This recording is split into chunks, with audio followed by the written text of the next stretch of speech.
right. We're live. Hello, gamers. Hello, Dunk. How are you? Hey, I'm doing pretty well. Hey there, Rist. How are you doing this morning? Oh, I'm doing all right, Dunk. I'm doing all right, Dunk. How are you? We just go back We're, and back and we're, forth in a loop on this this one. could be an infinite loop, but I don't think Yeah. anyone would appreciate that. For anyone who doesn't know, I'm Risk13. I suck at speedrunning so much that they got me to commentate on this video game. Hey, and I'm Dunk Zero. I don't suck at speedrunning, but somehow they got me to commentate anyway. They needed someone who knew what they were talking about. Apparently. Yeah. Welcome into Hyper Delivery. This is a tournament series this is actually the first one of the Hyper Delivery tournaments, which is wonderful. Yeah. Are we going to go over the rules right now? Are we going to get into it? Or are we going to just talk a little bit more about what this tournament series is? Well, yeah. Also, Timbo, your mic is echoing. That it is. We're probably gonna have a few technical things at some point during the stream, because this is the first time that we've done this streaming setup live on twitch.tv. So if there's any sort of like drops or hiccups, just bear with us. We're trying to make sure that everything gets worked out. Which it absolutely certainly will. And yeah, let's just go over the rules real quick. Just let everyone know what exactly is going on. And once everyone's up to speed, we can sort of get this ball rolling. Absolutely.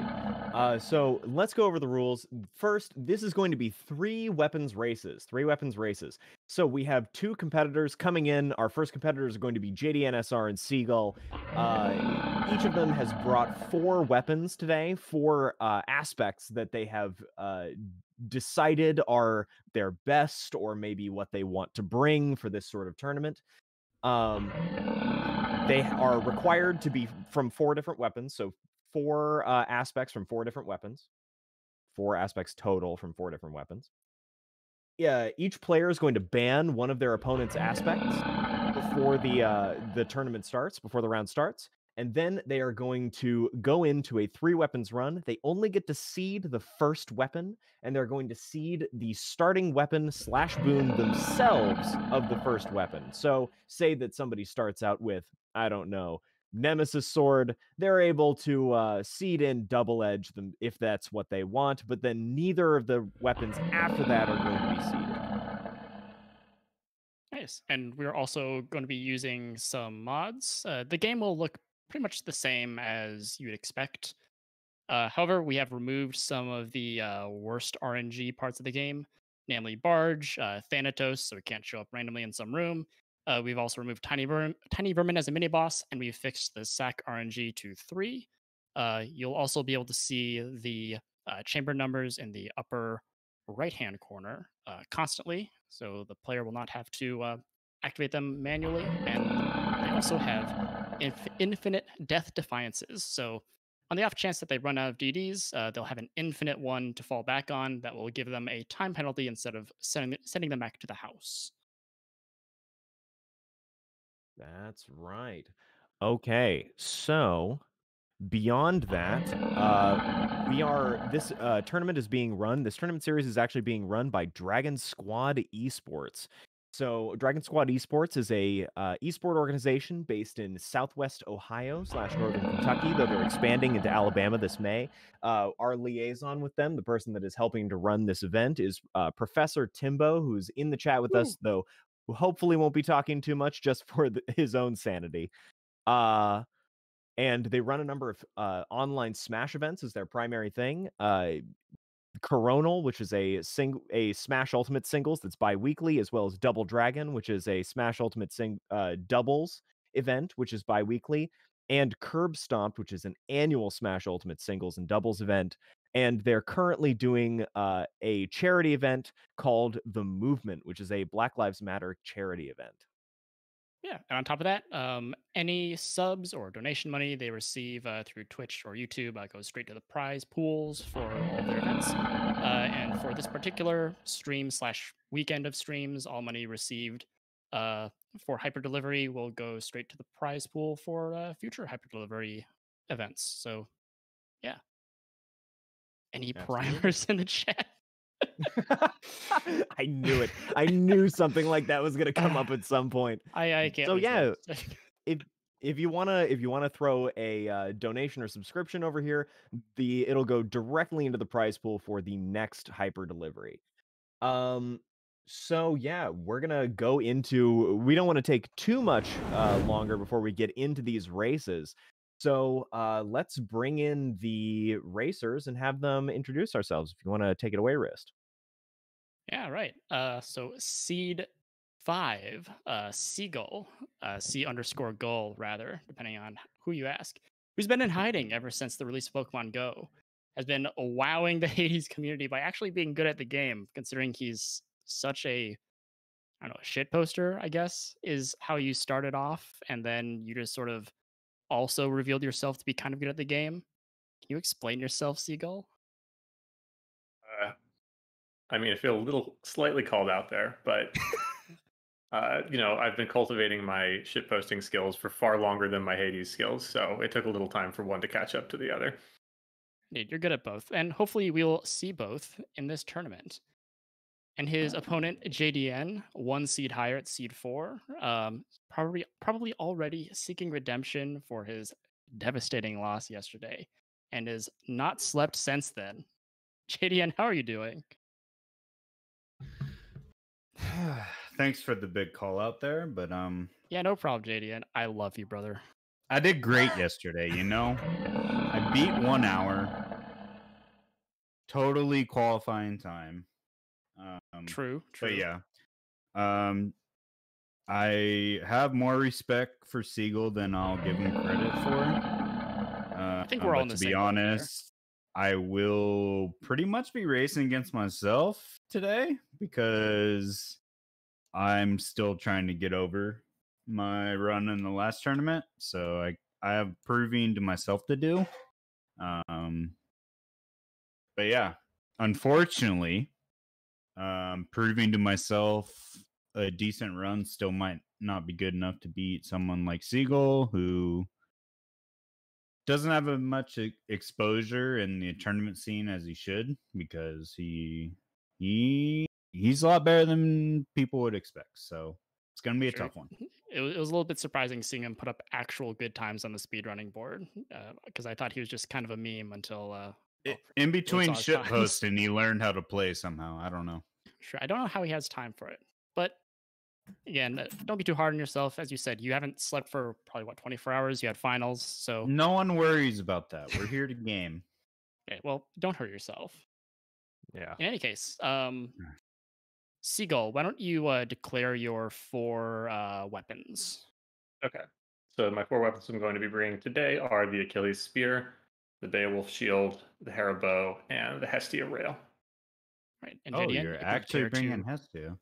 yeah, JDN, if you'd care to ban one of those. Well, now I'm kind of second guessing myself. Hmm. You mind game me because I was going to bring Lucifer instead of Eris because Eris was the auto ban. But Hestia kind of threw me for a loop there. I'm still going to not let you do Flurry start with Achilles. I'm going to ban Spear. All right, Achilles Spear is out. As planned. Congratulations. Yeah, calculated. I just really like Hestia, and I wanted to play it, so that's all. Thank you. Well, Very wait fair. till you hear my aspects. What are they, JDN? Give us your 4. My 4? Well, I'm bringing Eris. I'm bringing Demfist. Get ready for it. I'm bringing Nemsword and Zegbo. Seagull. All right. I'm done with this meta shit. I'm going to play the stuff I like. So this is that's a tough one. You can give me a bomb. That's cool. No. I'll go ahead and ban Eris. So we're gonna have our first race with no Eris. I hesitate to give him a free seed for either Zagbo or Nemesis because those are both very fast with the right hammer. But we'll roll with it. We're going D-Edge. Let's go. All right, so Seagull, you are going. What was it again? Shield. Beowulf, Hera, Hestia. Boring, and cool. I'll give you cool for Hestia, but boring and boring after that. All right. Now, at this point, you might as well which weapons are you going to be starting with? I guess. Seagull, what will you be Beowulf. opening? Beowulf start. Beowulf. Starting and on JDM? Beowulf. Interesting. I'm gonna Okay. start Nem sword. All right. So open up your boon selectors. And I'm and gonna select what highlight hammer what or I boon you want. want. Yeah. Yeah. And First of then- all, well, first things first, hit randomize seed and then hit roll seed. well, I was selector. hovering what I'm gonna roll for, and then I figured Yeah, you'd yeah, of randomize course. after that. Yeah. Yeah. Hit the randomize C button and then hit roll for filters.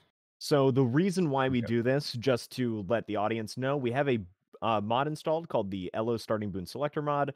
What it does is it allows us to select our starting boons/hammers, what we're getting on the first room, and because the way that it does its search for the proper seed is predictable, we have to hit randomize first so that we don't know where it's starting from. We don't know what seed it's starting from before it actually picks up, a seed with the properties that we want.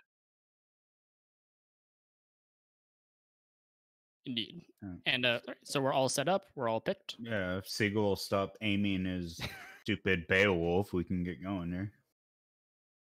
All That right. we can. All right, are we good to mute in the call for the countdown? Yeah. I believe so. All right. Yep. Absolutely. We're gonna get I started. will luck, JDM. deafen. Yeah, good luck, Siegel. All memes aside. All And, right. let's see. Dunk, were you giving the typing countdown, or was I? You'll give the typing countdown. I'll give the physical countdown. All right. On your cue. So we are going to be going from 3 down to go. We're going to start at 3, 2, 1, go. So to give a And little they're bit of off. introduction to what they're probably going to be doing, because we're going to see a little bit of interesting stuff here. So first, Seagull on the left, playing Beowulf, picking up an epic cast start, which is exactly what you want to see on Beowulf. Beowulf is a cast weapon. We're going to be going for a Flood Flare into Mirage Shot build, which is that we want Flood Flare on our cast, then Artemis on our attack, and then we're going to be trying to pick up a Mirage Shot, the Poseidon Artemis duo. The interesting thing here is that because you get to choose your starting seed, normally we want to force the first god with god keepsakes, but we don't have to do that here because they know they're going to get epic flood flare to start, or that he's going to get epic flood flare to start.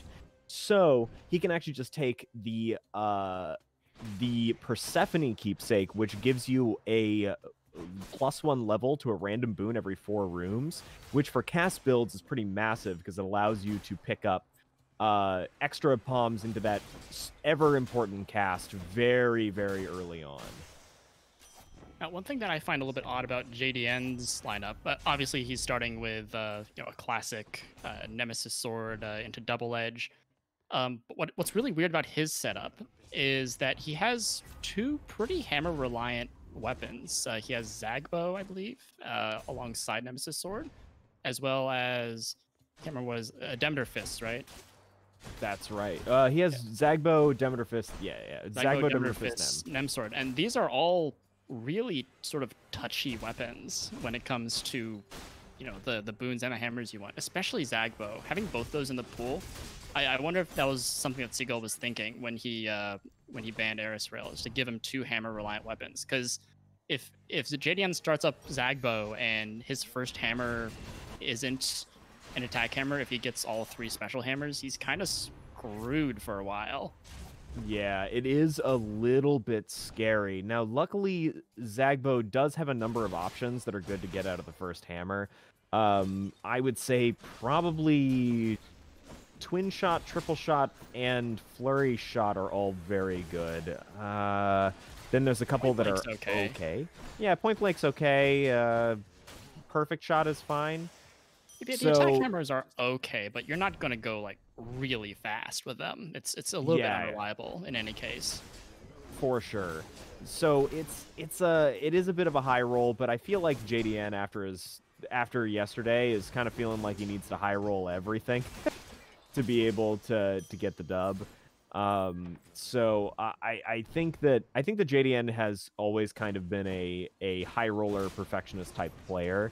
So this kind of makes sense to his style. Whereas get lucky and win. Yeah, pretty much.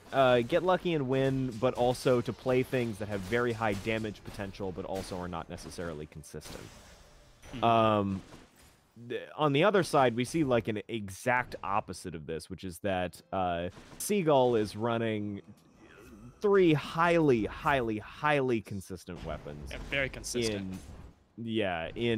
In Beowulf, Hera, and Hestia. Hestia Rail is an extremely consistent weapon. It's not one of the more commonly seen ones because it's just generally slower than Eris Rail, but it is extremely consistent. Yeah. And it can use Poseidon. I think the strategy is to start with Poseidon Dash, right? So yes, and that's as reliable as it comes. Yeah, you start on Tidal Dash, you pick up crit, go from there. Now, to go in a little bit on what's been happening in the game, so far we have a Hyper Sprint for both players. We have Seagull picking up Snowburst in Tartarus alongside his very powerful epic cast. No natural Artemis, but is able to grab the keepsake in Asphodel, and getting an early Tartarus, or an early Artemis in Asphodel, which is very nice because it means that you'll be able to pick up more Artemises and maybe get Mirage Shot very early. JDN, on the other hand, picked up a natural Aphrodite, which is the second god that he wants, as well as a lot of Artemis. He's got boons, 2 Artemises, and he's set up for that Heartrend. I actually think it's 3. I'm Oh, pretty sure he has. Wait, does he have Yeah, Mark? he has 3. Yeah, I think he has Hunter's Mark as well, or at least I know that he got 3 because he got offered Hunter's Mark, turned it down for Hunter Dash, and then got offered another one. So he got pressure points apparently. All right, so he got pressure points. So he has 3 Artemises. He doesn't quite have Hunter's Mark, which is one of the best ones, but still like very solid setup here. A little odd that he didn't roll more aggressively for Hunter's Mark, considering he has 5 rerolls. I mean, looks like he's found kind of naturally what he already wants. I would have at least put 1 in there. Pressure points isn't that important since you already have such a crit chance. Yeah, I don't know. Maybe trying to save those rolls to potentially try and pick up. Yeah, it looks like he's rolling for Heartrend. There we go. So able to pick up Heartrend. He's got the main duo boon for this build. Heartrend makes it so that your crits are 50% stronger. And Nemesis has natural crit chance, and with the Artemis attack is sitting at a solid 40 to 45% if there's sort of like, we think there's diminishing returns on crit, whatever. But like, who cares? We're not exactly sure on the numbers there, but essentially it's somewhere around 40 to 45% crit chance before the pressure points, and is at excessive amounts of damage. So, we'll be seeing some pretty massive numbers coming out of JDN from this point on. I think the only thing he'd really want now is more flat damage boosts. Like, he could potentially get Hydraulic Might out of this Poseidon that he's currently picking up, which would be very solid. Yeah, and Nemesis Sword is one of those weapons that always wants more. So he's obviously he's going to be looking out for more chaos. He wants dash boons, dash attack boons. He wants attack boons. I guess that's kind of it, but... Absolutely, backstab boons are pretty good as well. Yes. Did he get the did JDN get the 4-Witch Meg? Because I know that Seagull did. Seagull got the 4-Witch Meg there, which is a technique that pretty much everybody's starting to do now. So we're probably going to stop remarking on it at some point. They both got the 4-Witch, so they figured it out in one way, shape, or form. And there's a Mirage Shot for Seagull. Yeah, so he had to roll a whole bunch of times to try and get it, but managed to pick it up. Ooh, 22 Eurydice coming in for JDN. Able to get a little bit of catch-up out of this. Though Seagull's massive damage on Lerny, taking out one of its phases in one salvo of casts. Exactly what you want to be seeing. This is the kind of damage you want to be seeing out of Beowulf right around Lerny. Whenever you don't have enough damage to be able to instantly phase Beowulf at Lerny, you know you're in a little bit of trouble. But that Mom-Pom start really helping out. Level 7 epic cast at this point, plus the Mirage Shot means so much damage.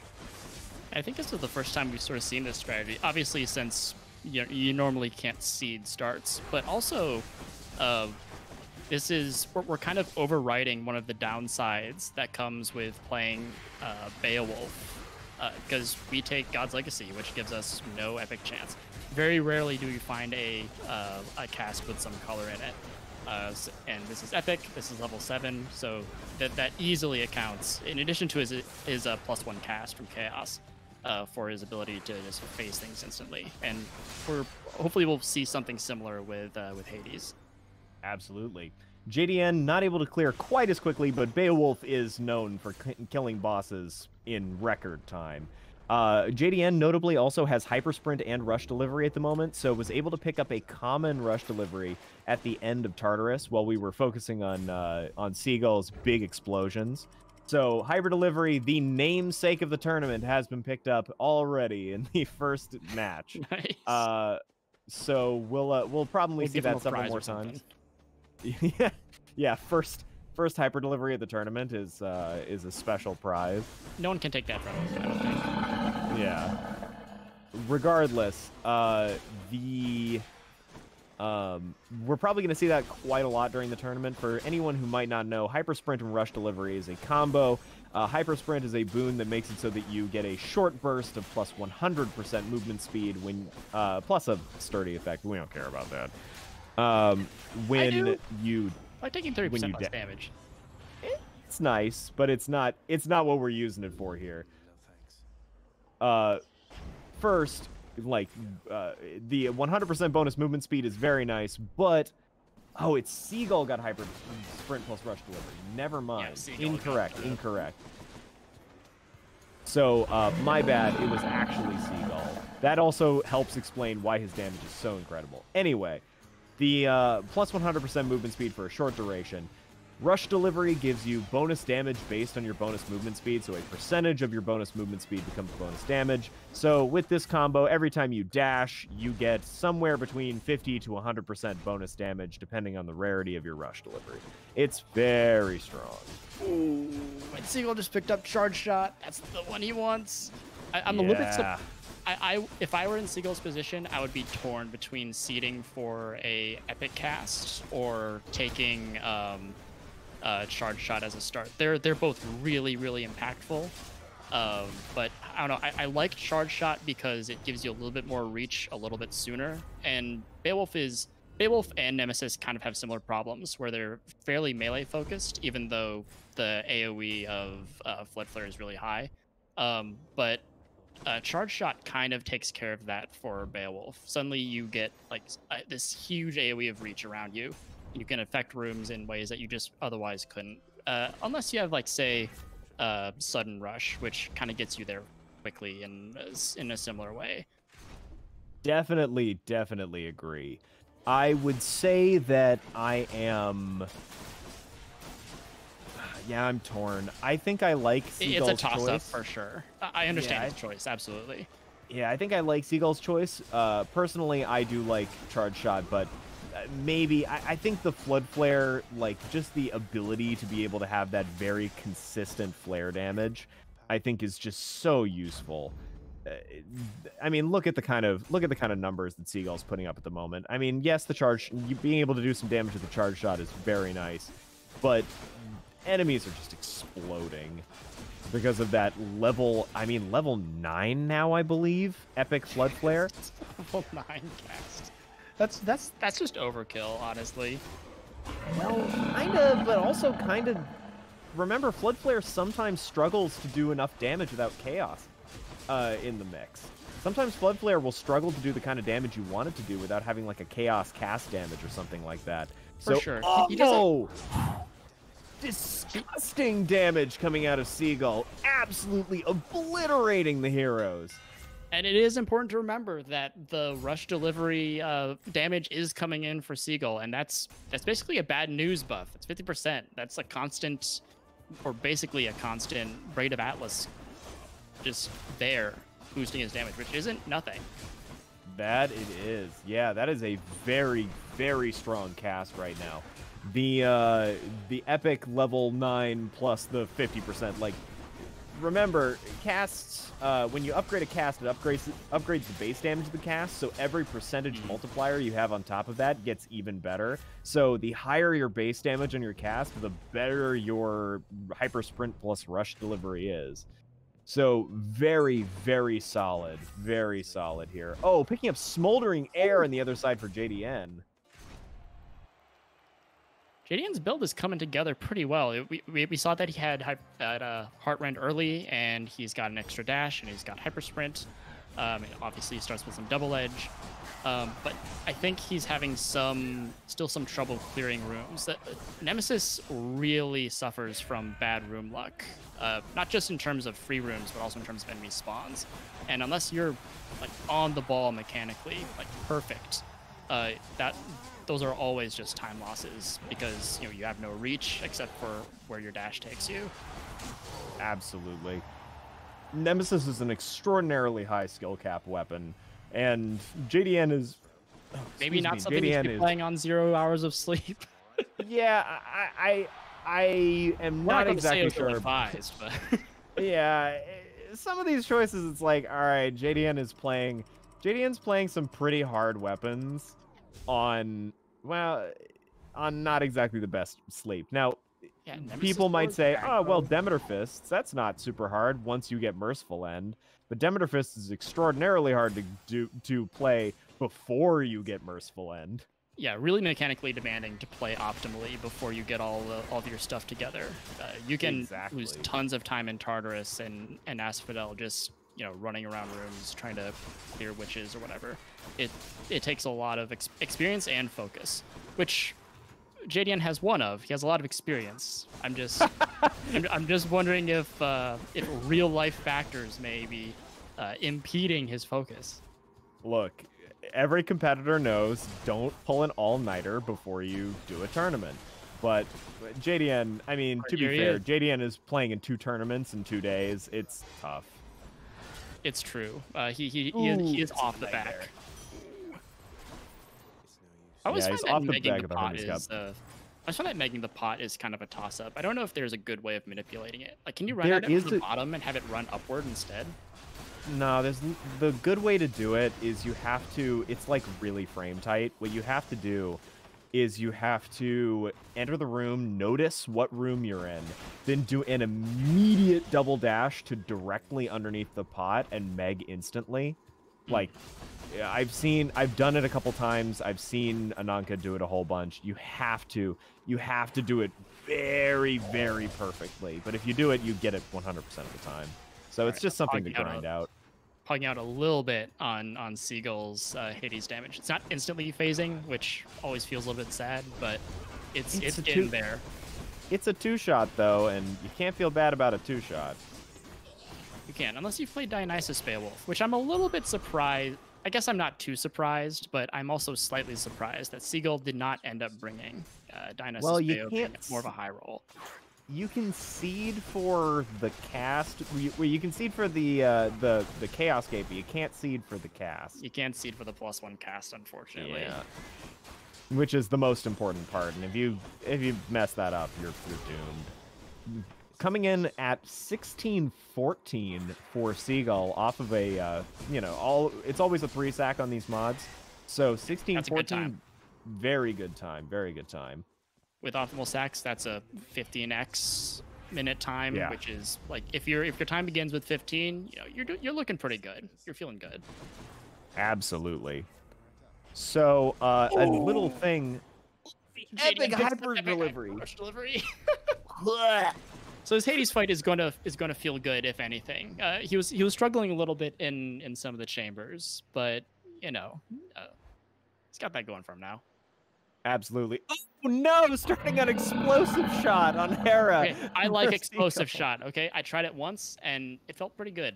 I Really? actually kind of like the shorter range, which seems a little bit weird, but like the same thing with twin shot where it reduces your range by a bit. I like that too. I don't know why. It just feels like I'm more in control, and the AOE isn't like that bad.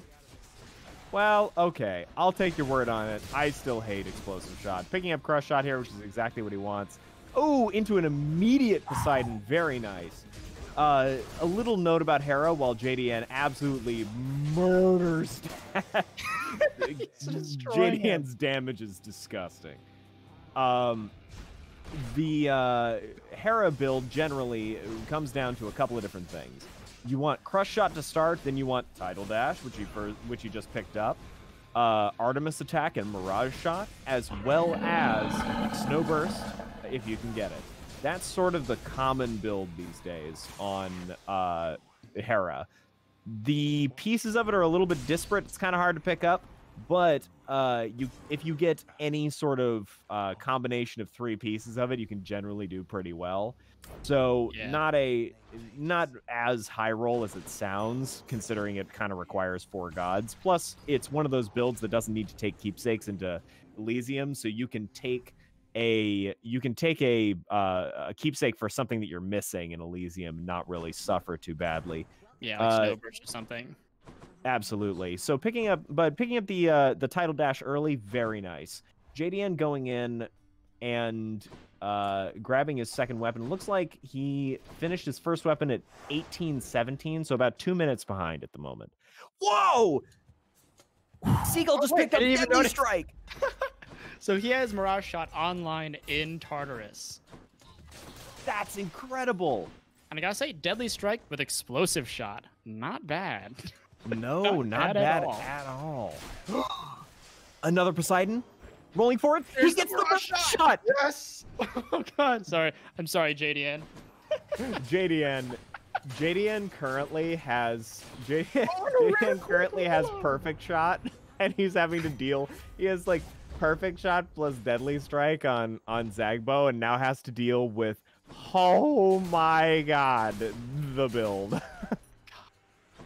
Like if it weren't bad enough that he was already behind by a couple minutes from that first run, he now has to contend with, short of Demeter for Snowburst, optimal Boon Pool, fully stacked, basically full build Mirage Shot, and or a Haribo, and this wasn't even like, this was like halfway through Tartarus. Yeah, this is crazy. We're going to see a disgusting run out of Seagull. This is already gross. And he forces Demeter into Asphodel here, right? Oh, absolutely. Absolutely force Demeter to Asphodel. There's nothing else you really want off of these 3 gods. Yeah, like Hunter's Mark would be fine or something, but look at that damage coming out on Tisiphone. Yeah, and he's got the rare quick reload, so his casts are coming out in 2 seconds. Oh my god. Wait, he could get greater recall. Oh, yeah. And I've done some time with Haribo, and greater recall really, really helps your speed. You can do some crazy things with greater recall. Absolutely. I think there's really 2 combinations that you want for Haribo. You want greater recall plus, like quick reload plus greater recall, or you want hyper sprint and rush delivery. Those are what you're looking for. Anything else is just sort of nice out of Hermes. Actually, not even nice. There's really nothing else you want out of Hermes. But if you can pick up those boons, you're doing pretty well. So we're gonna see if he can pick it up here, because he's really doesn't have much to roll for. He can go for Snowburst, but that's about it. So this Hermes that he's about to pick up, he's got Artemis Keepsake. Oh, his Artemis Keepsake? Yeah, maybe he forgot about Snowburst. I don't know. Yeah, I don't know. Interesting choice here. Probably gonna roll for it. Let's see. It is. Oh my god. God. And poor JDN, he's on the other side. He's looks like he's doing okay, I guess, but he's sort of falling victim to that thing we mentioned earlier, which is, this is another high roll weapon. He needs a good hammer, and he has perfect shot, right? Yeah. It's I mean, it's fine, I guess, but it's it's not going to give him the juice he needs to catch up to Seagull. Yeah, this is not in the a run of the sort of a start of the same caliber as what Seagull's putting up.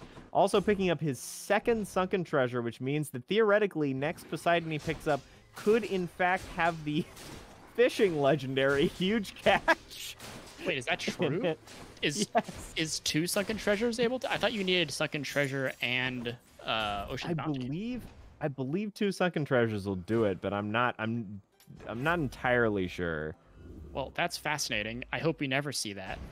Yeah. So part of this mod is that there is a terrible boss that you can pick up, mini boss that you can pick up in Asphodel called the Barge of Death. Barge of Death is the Barge of Death for your run. What is he? Oh, exit wounds. He's going for exit wounds because he has quick reload. I guess so. Yeah. I still would I'd just prefer gone for- Snowburst. Yeah, especially. I mean, there's no way he could have foreseen that he gets greater recall, of course. But with greater recall, it's even better because you just mash out your casts, and they're always coming back at you, and you're always snow bursting. It's incredible. The AOE, the ambient damage is just. It's something to behold. I'd be surprised if we don't see a Demeter pull for him in Elysium. Also, it's looking like Seagull's going to have biome lapped JDN. Yeah, I'm with you there. That's again, I don't see how JDN can catch up now. Yeah, he's going to need like a really good hammer in Elysium to at least make up or keep up. Yeah, it's looking pretty rough. I mean, to be fair to JDN, it's not that JDN's start was the worst thing in the world. It's more that Seagull's start was absolute freaking nutter butters. This is disgusting. This is disgusting. Like I cannot imagine. I can really only imagine 1 or 2 better starts than this. I mean, I could imagine them. I would never like believe that they Expect could to see exist, them? though. Yeah. It's like, I can imagine better starts. Oh, yeah, I can imagine just getting Mirage Shot and Snowburst and Hyper Sprint, then picking up Rush Delivery first room and, stuff. But, like, those things don't generally happen. He doesn't need that anymore. The only person who needs anything right now is JDN, and he's just now getting his second core boon. Probably looking for Heartrend. Oh, and he has to take the cast. Oh, Heartrend on cast is stinky. Yeah, he was looking for the dash there for sure. Yeah. This is looking real rough. Like, if you look at the damage JDN's putting out, like, he's critting for, 350, which is good, but every single one of Seagull's casts does, like, 350, and he's got comes 3 right of back to them, him. and they come right back to him. And they come right out of enemies. Yeah, and then when they come out of enemies, they deal damage. It's, Oh no, JDN. Oh, thank God. Okay. JDN almost picked a mini-boss over the mid-shop, which... is a huge mistake. Yeah, disastrous. I think he's a bit beyond disaster now, considering how far behind he is, but, it does hurt even more. Yeah, seriously. Well, looks like there was the Sophie's Choice was offered for Seagull here, which was the choice between a NPC room and the mid shop. Decided to pick the mid shop over the Patroclus room. So both of those are free rooms. Generally, you want to see them not next to each other, not having to choose between them. Twin explosive? Yeah, that's big damage, dog. Dude, twin explosive, your triple range explosive is kind of nice. Your range is tiny. I mean, hair is basically a melee weapon anyway, so I mean, does it even matter? Sometimes you do. Okay, I do notice that sometimes you do need to have that reach to be able to reach enemies that are a little bit outside of your scope. Like, yes, you can get people into corners and things like this, but So and it'll be normally fine in sticks, but normally I'd agree with you, but remember, Seagull can go wherever he wants, whenever he wants. His casts are coming right back to him, so he's that never going to be is out true. of position. Greater Recall does basically give you infinite positioning power, which is Like, ridiculous. the big reason why it's good, and Yeah. also one of the weird reasons why it's not terribly interesting on Beowulf. I enjoy Greater Recall on Beowulf, which unfortunately we didn't get to see last run.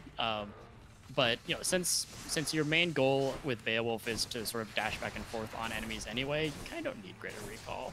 Nah, I would vastly prefer. Honestly, on Beowulf, like I'd have to have a lot already going for me to even try and get Greater Recall. It's kind of a quality of life thing, but also I'd prefer to get Hyper Sprint plus Rush Delivery. So you know, it's Greater Recall is one of those like nice things to have that generally doesn't come up very much. Also, Seagull picking up Breaking Wave, There's which the is going to help in Breaking Wave. sticks. It's gonna be entering the heroes right about as JDN finishes off right down there. Yep. So we're looking at a biome lap. I mean, JDN has... Yeah, it hasn't lapped him yet, and JDN has actually managed to maintain the timing here. The difference, like, the difference in timing between when they're exiting their bosses are the same, but remember, Elysium's longer than Asphodel. So, I think that there may actually be a biome lap that's already happened, but we just can't see it yet because it's Elysium versus Asphodel.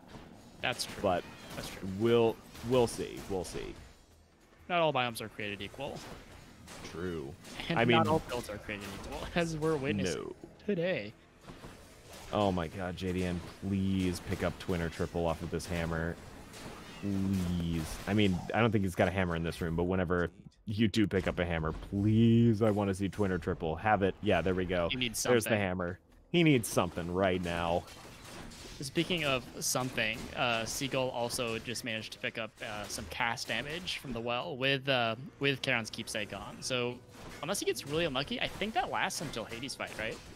Probably, yeah. I mean, it's what, 12 rooms? So it varies. So we actually I don't know, because I think the number of chambers is actually fixed. We'll see. We'll get. Well, I'm thinking about the cast damage itself. I believe the cast damage lasts for 12 chambers. And so, and I think, excuse me, I believe it should be approximately 12 or 13 chambers to get to the end. Heartrend picked up. That's going to be massive damage with twin explosive shot. Meanwhile, though, JDN does actually have a good hammer now. He has perfect shot paired with triple shot, which is good. Gives him AoE, gives him single target damage, gives you everything you want.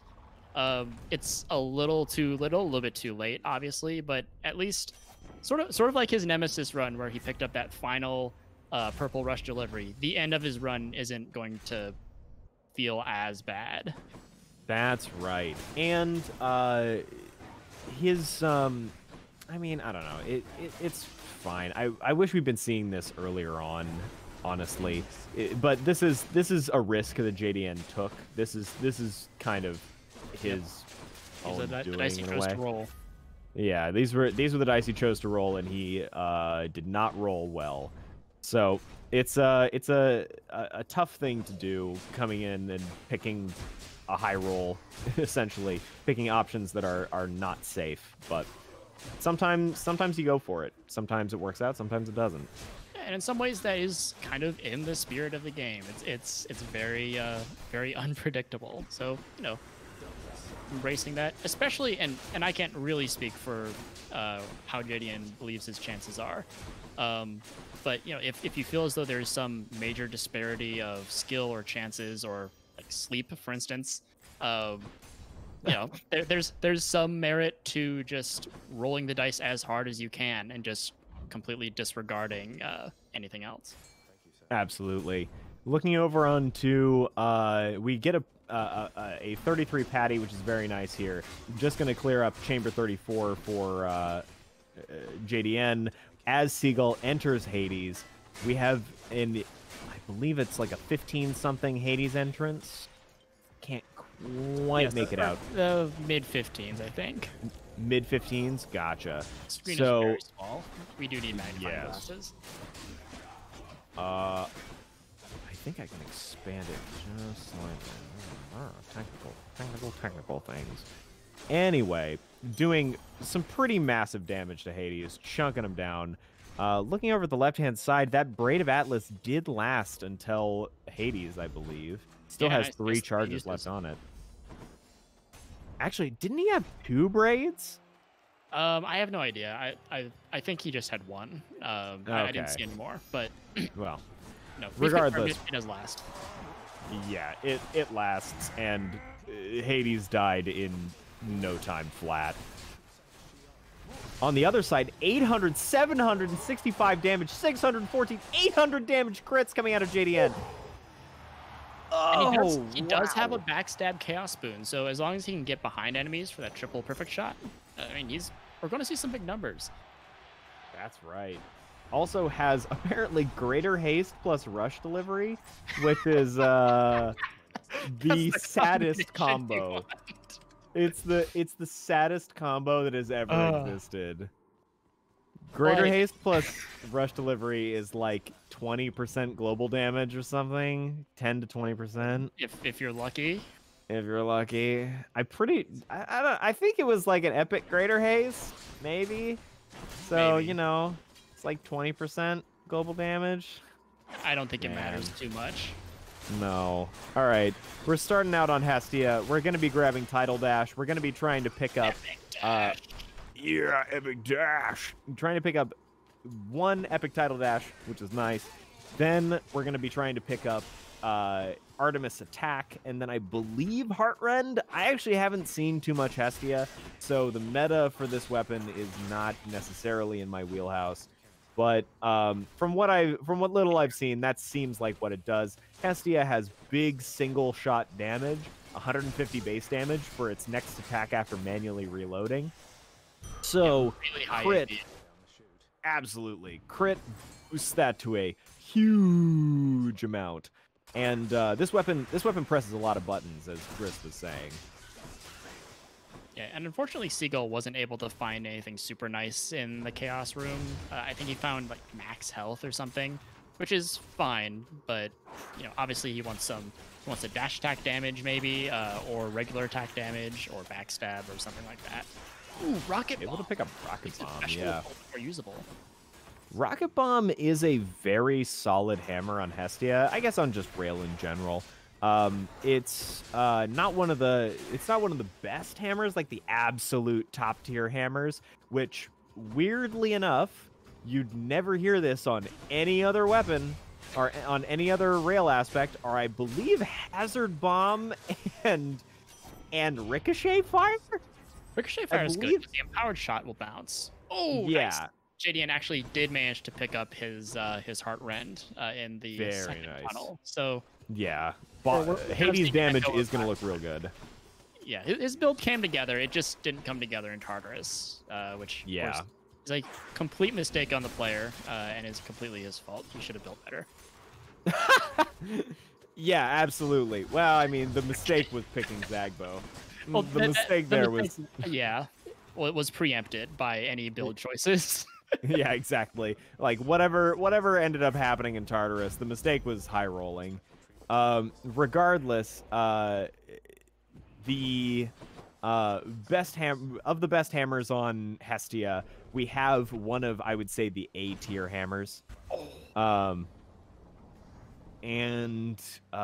getting a Chamber 11 Patty, gifting Boldy. He knows. My man. My man. Yeah. Nice night, no. He must be watching JDN or something. Yeah, probably. I mean, it might be a little BM. I don't know. It may also just be that Seagull is being Seagull and is a big meme lord. As we explained earlier. So this is not out of character, for sure. So I think when we asked, like, I don't know how Seagull can be a meme lord and be a good speedrunner at the same time. By the way, we're seeing 1,100 damage crits. Oh yeah, backstab yeah. damage, heart rend, perfect shot, triple shot. I mean, this is the Zag build you want for sure. The Zag bow build rather. Absolutely. Some bad darkness RNG, not looking so good there, but still. What was I saying? Oh, basically, the reason why he can meme and do other stuff is that at this point, I believe that memeing for Seagull is just second nature. He just shit posts without actually thinking about it. It'd be weird if he didn't, honestly. And this is a fast Tartarus exit for him. This is like a 345 once you cut off the house splits. Absolutely. 344. Ish.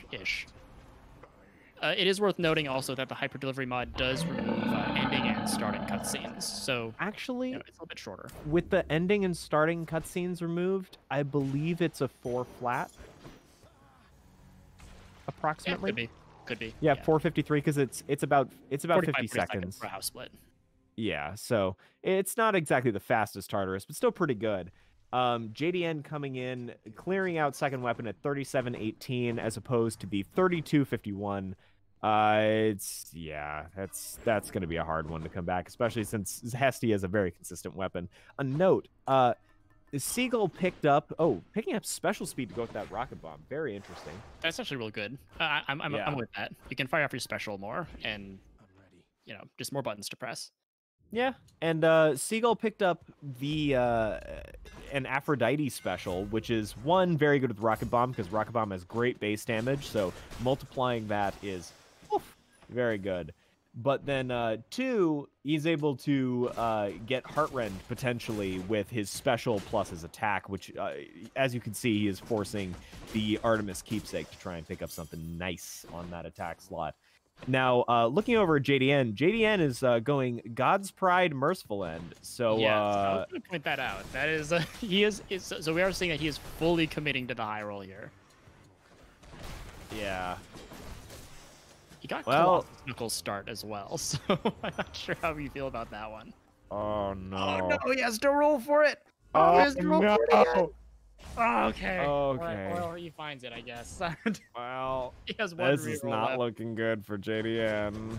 I do want to point out that aside from one giant heads fight, our Asphodel mini bosses have all been witches. So we've seen a lot of witches and would-be barges.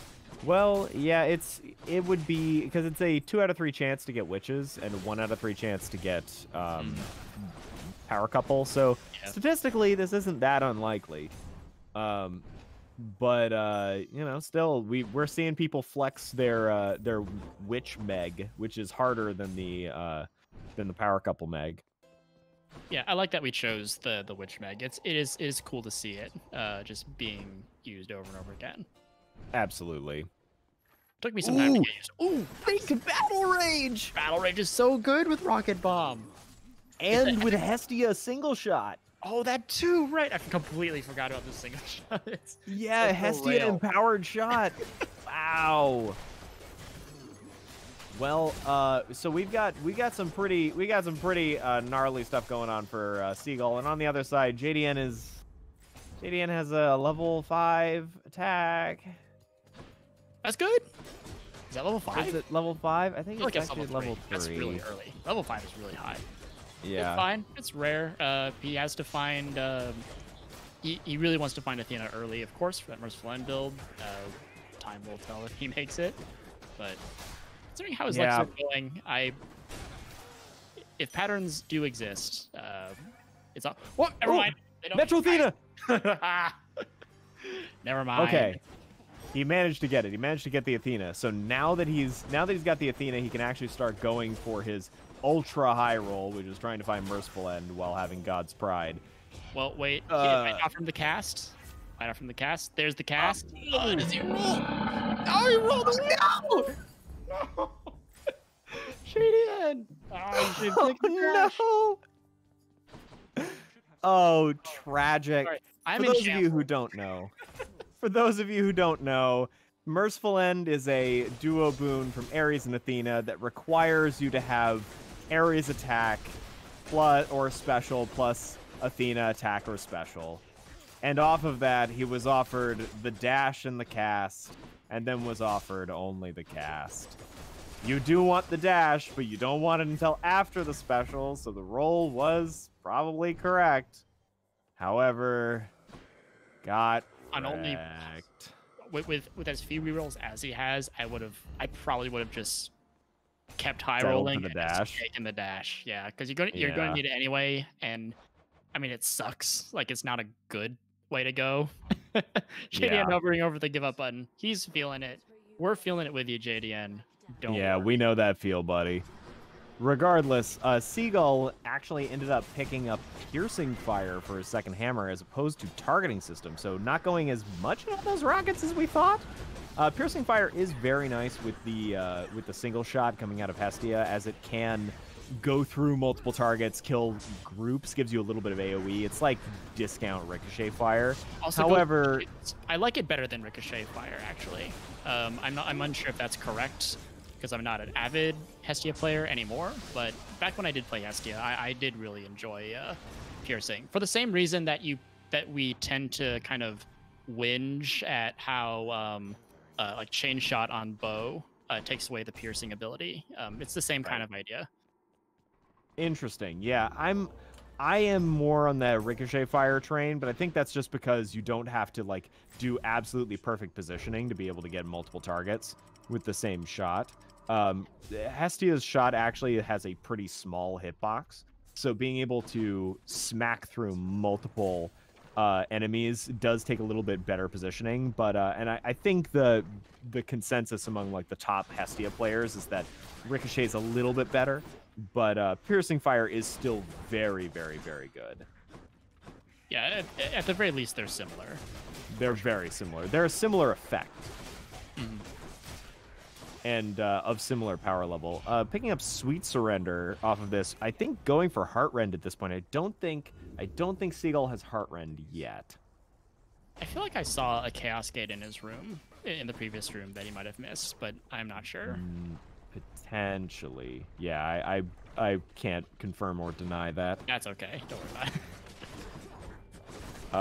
On the other side, JDN's having a hard time. JDN's playing a video game. He has no death. He has one death defiance. He has one real death defiance left. Now, obviously, with our amazing mod made by Museus, which we also forgot to like adequately credit Museus for like putting together all these mods, and also Elo for his boon selector mod, LMNOP. Great modders and very generous with their time as well. But JDN is sort of feeling the benefit of having extra death or infinite death defiances, but this might be a curse as well, because if he dies over and over again, that's just more time he has to spend playing this terrible run that he's in. Yeah, I wonder if JDN doesn't get Merciful End here, if he just actually concedes. Like he might just give up early. I don't know. We'll see. He's hovered the give up button a couple times. We know the feeling. If he chooses to finish, I'm down with it, just because, you know, it's fine to finish. Yeah, absolutely. But you know, sometimes you have bad runs. It happens. Well, basically a 12-minute heroes fight for Seagull, which is incredibly fast. Yeah. Was it 12 minutes? Like, yeah, 12-minute heroes fight. Gee. Yeah. Seagull's on a blistering run. I'm telling you, if we didn't have if Eris Rail wasn't a rail, the other rails are really good. Yes. Like, we could see them. I did for it. Sure. Okay, I did an aspect tier list, which you can find on my YouTube. Showing. I did an aspect tier list, and I ranked every single rail aspect in the A tier. Like every rail aspect except for Eris was A tier, and Eris was S tier. Like it's crazy. Yeah, they're like all good. The whole weapon is just good. She's fast, it has range, it's versatile. It's crazy. It can be a melee weapon and a ranged weapon. JD really wishing he had that dash now just to survive. Yeah, he's on 0 death defiances. I wonder what happens if he hits Infinity D. If he hits Infinity D, he might just give up. because like we'll leave that that's up to him. We'd Yeah. certainly understand if he chose to. yeah, exactly. Like I wouldn't say that it's gonna happen, but he might. He's thinking Yeah, about you it. can see him debating. You can see him debating it. Unfortunately, I can't see the heat that he's on. Is he? Can you tell just from looking? Like, is this forced overtime too? I cannot tell just from looking. Yeah. Yeah, That'd just I'd be have even to. worse. Yeah, it's kind of subtle to see the difference. He's on FO2. Okay, apparently we hear he's on FO2. That's brutal. All right. Yeah. Yeah, we're going to see having the a hard penalty time. box today. Also, Seagull, as I can see from his call bar, has now picked up Smoldering Air. Oh, yep, there's the penalty box. There it is. Well, You love to see it and you hate to see it. I mean, I find the penalty box kind of exciting to see, but at this point, like my empathy is kind of kicking in. I'm like, of all the times to see it, empathy pains. this ain't the one. This Yep. ain't it, Chief. The high roll weapons plus lack of sleep coming in. And there he goes. Yeah. Unfortunately, is- you can't escape by dying, so Nope. he is trapped in this hell forever, which makes sense because this game is called Hades, and they are in the ancient Greek hell So, afterlife. I am assuming that due to concession, that is going to be victory for Seagull. But now what we're going to be doing is watching Seagull finish up. We're going to see if Seagull can come in sub 50 minutes. Do you think he can do it? I think. I don't know. It would depend on the stealths. I have no idea what Hestia's Hades kill time looks like. It could be really good. It could be just okay. I have no gauge for this. Like this is foreign territory for me. He's doing a ton of damage. Where's that coming from? I guess his attack, right? His attack's critting. Yeah, he crit twice. That was an Okay. 1800 and a 2K crit.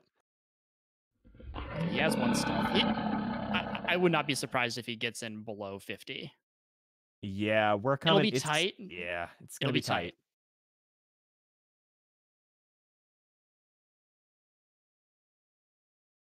Oh, Hades has to not stealth there. Oh, Nice. He yeah, clears he's it. got- Okay, he can do got it. 30 seconds. Yeah, he's got. I think he this. can do it. He can absolutely do it. And he has Acorn With too, the which is actually Smoldering a nice Air. time save. Oh, with Smoldering Air, Yeah. even better. Oh, I don't know. Oh, Okay, he's got this. yeah, 12 it's not going seconds to for take him phase 1. 18 seconds to kill second phase. He's just going to go all out. That's true. That's true. Yeah, It's we're good. close, We're in but- we're in under 50. Yeah, 49, 6 seconds 54. under. Whew. What a time. What a time. That means he had an average of less than 16 minutes per weapon. Yeah, after factoring out Very- house splits. Yes. Actually, it means with the house splits, with the way that house splits are in hyper delivery, it's actually about a 16-minute average.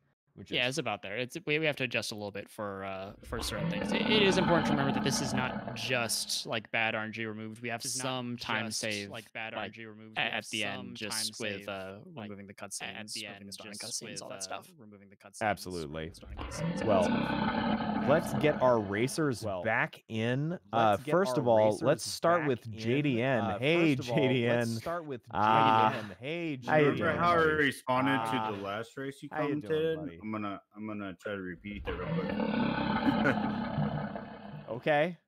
So, you can do that. So, this is your time.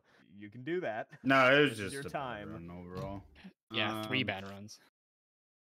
Yeah, 3 Yeah. bad. Well, High roll I runs. brought a really Yeah. High risky roll runs. lineup. That are all Mhm. aspects I actually like to play.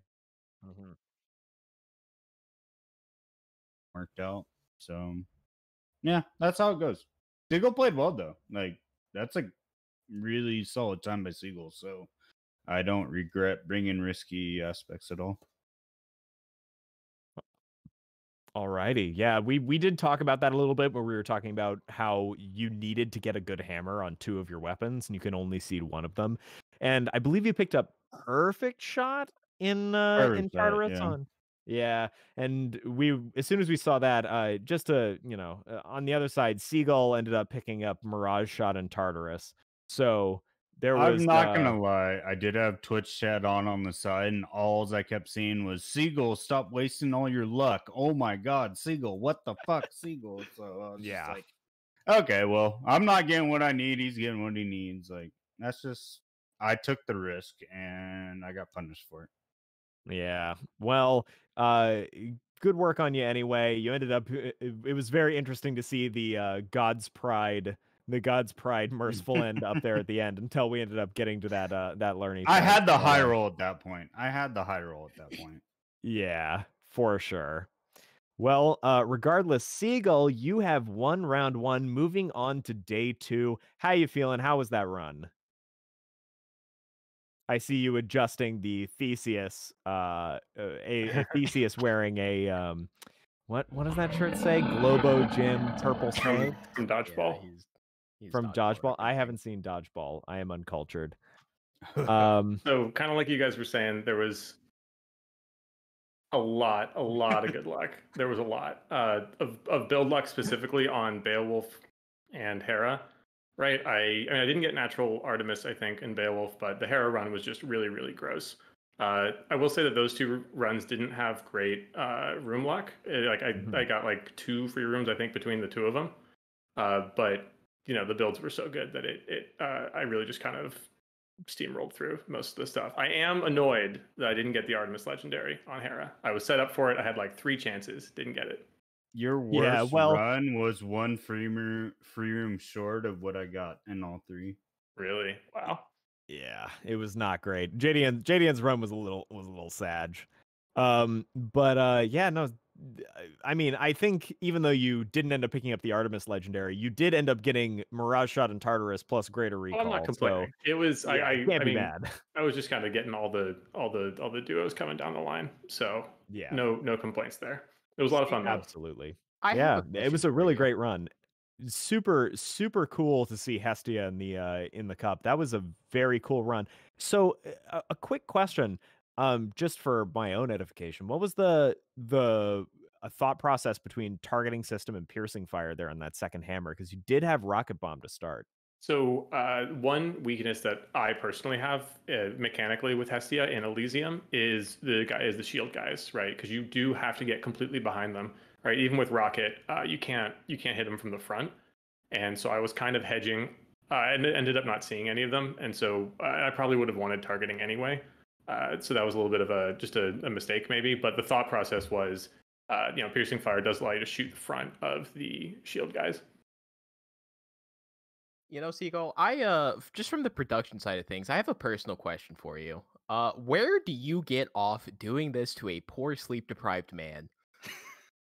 Man, is that what's gonna be brought up? I should have never said that I was sleep deprived. No, like it was Satan, to the point hold where on. If you check the tapes, and by the tapes I mean JDN's Twitch stream, because he sent a message this morning. He streamed after Hermes Cup until like 6 a.m. I have no sympathy.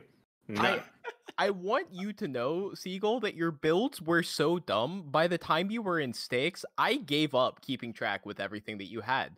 The bottom of the spreadsheet now says, I hate Seagull, and also, I give up. This guy is so rude. That's fair. Okay, if that's the case, Seagull, why you gotta do that to a sleep deprived man? Right? But in all honesty, though, great races from both y'all. Y'all did fantastic. Absolutely. Well, with that, I think we're going to close out this first race. Are we going to, quick question for production, are we going to be taking a bit of a break, or are we going to be going directly into the second one?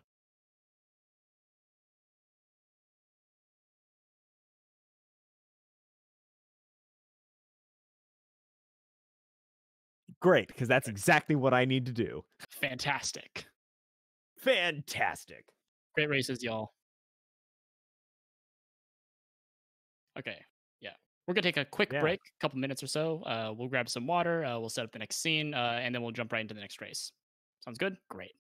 I'd also like to say that I nailed the perfect catch at the end. Okay, that's all. Oh, yes, you did. And we're all very proud of you, Seagull. But yeah, stick around. Next race is Webs 2D and Bright 01.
your retirement a couple weeks ago, and here you are. So what gives, dog?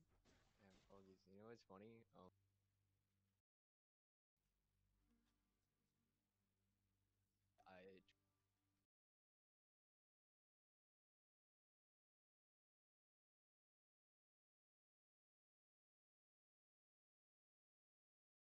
I And Bright01, you What's up? are not retired.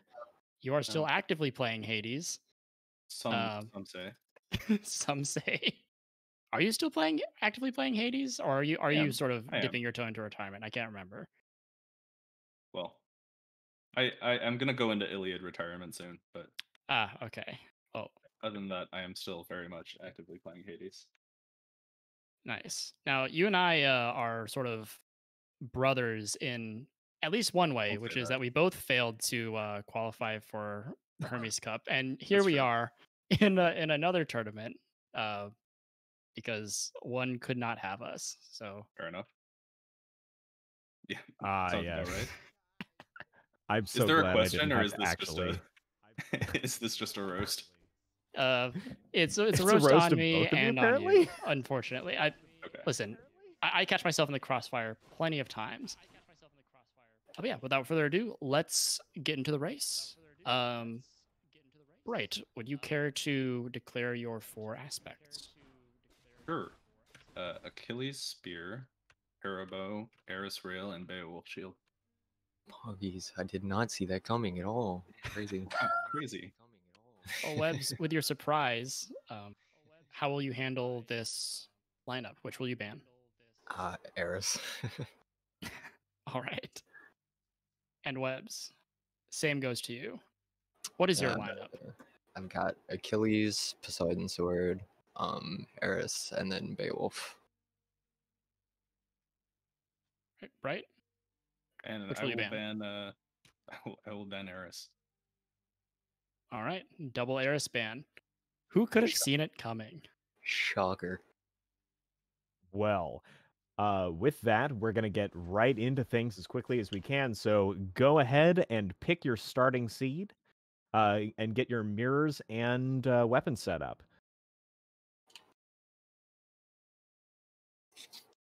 What's it? So you randomize seed and then roll seed for filters? That's Yes. correct. Apologies. Alright, let me assume my gamer stance. Assume the gamer stance. Every time you say that, like, I know that what you're doing is you're just sort of like tilting, getting comfortable, but I always assume that you're like squatting down and holding your controller at like some very awkward angle to Yeah, just dude, no, be. I actually my real gamer stance is I squat down, hold the controller between my knees, and then T-pose Yeah. on you. Yeah, that's exactly it. That's exactly it.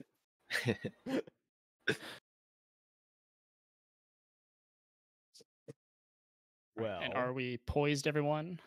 Yeah. all right. Would you prefer a text or audio countdown? You can give me audio. Audio? Okay, then you're both going to hear my sultry tone counting you down. So we're going to be starting. I'm going to go 3, 2, 1, go. Not that one. So we're going to start on 3, 2, 1, go. And they're off, and they both Off, deaf and yeah. muted. So now that we can start talking shit. All We right. can start talking about them. I mean, there's no way they would have the stream open to hear what we're saying, right? No, not at all. Never. Regardless, both of them starting out on Achilles with flurry jab. We're already seeing a little bit of a differentiation between the two of them with Webb's. Some new tech from Webbs, yeah. Yeah, Webb starting on Artemis attack. Now this is very interesting. Part of why we start on Title Dash with Achilles in most gameplay. Okay, finally gets it. twice for a common dash. Oof, okay, Yeah, sorry. Bright's doing the standard build, which is starting out on Title Dash and then going into Artemis attack later. Webbs is doing this in the reverse order, probably because Artemis attack is extremely good if you have the flurry jab to start Flurry out jab. very early. Normally we take Tibbo, we Title hear you Dash typing. because I can hear you typing. Normally Title Dash is really good because it's good before you get the flurry jab, so you're able to get a little bit of work done if you don't pick up the flurry jab immediately. But as Webbs knew he was going to get flurry jab in room 1, I guess his idea was, wow, I might as well just take the Artemis attack and go straight in on it. So I will say, sorry, Yeah? go on. I was just gonna say, I was talking to Lat Millard about this, who also really loves Achilles Spear, and he said it seems a little bit odd because you want palms in your dash, but you don't really care much for palms in your attack. Yeah. I do think that I like the title dash start a little bit more, even though you can see that Webbs is doing a little bit more damage than Bright initially, but Bright did just pick up a natural Artemis, and see if he gets it. He does get the Deadly Strike. So he's set up. He is set up. He only has one reroll though, so it's, you know, it's okay. Yeah. He's gonna kind of suffer with Hermes. He's gonna be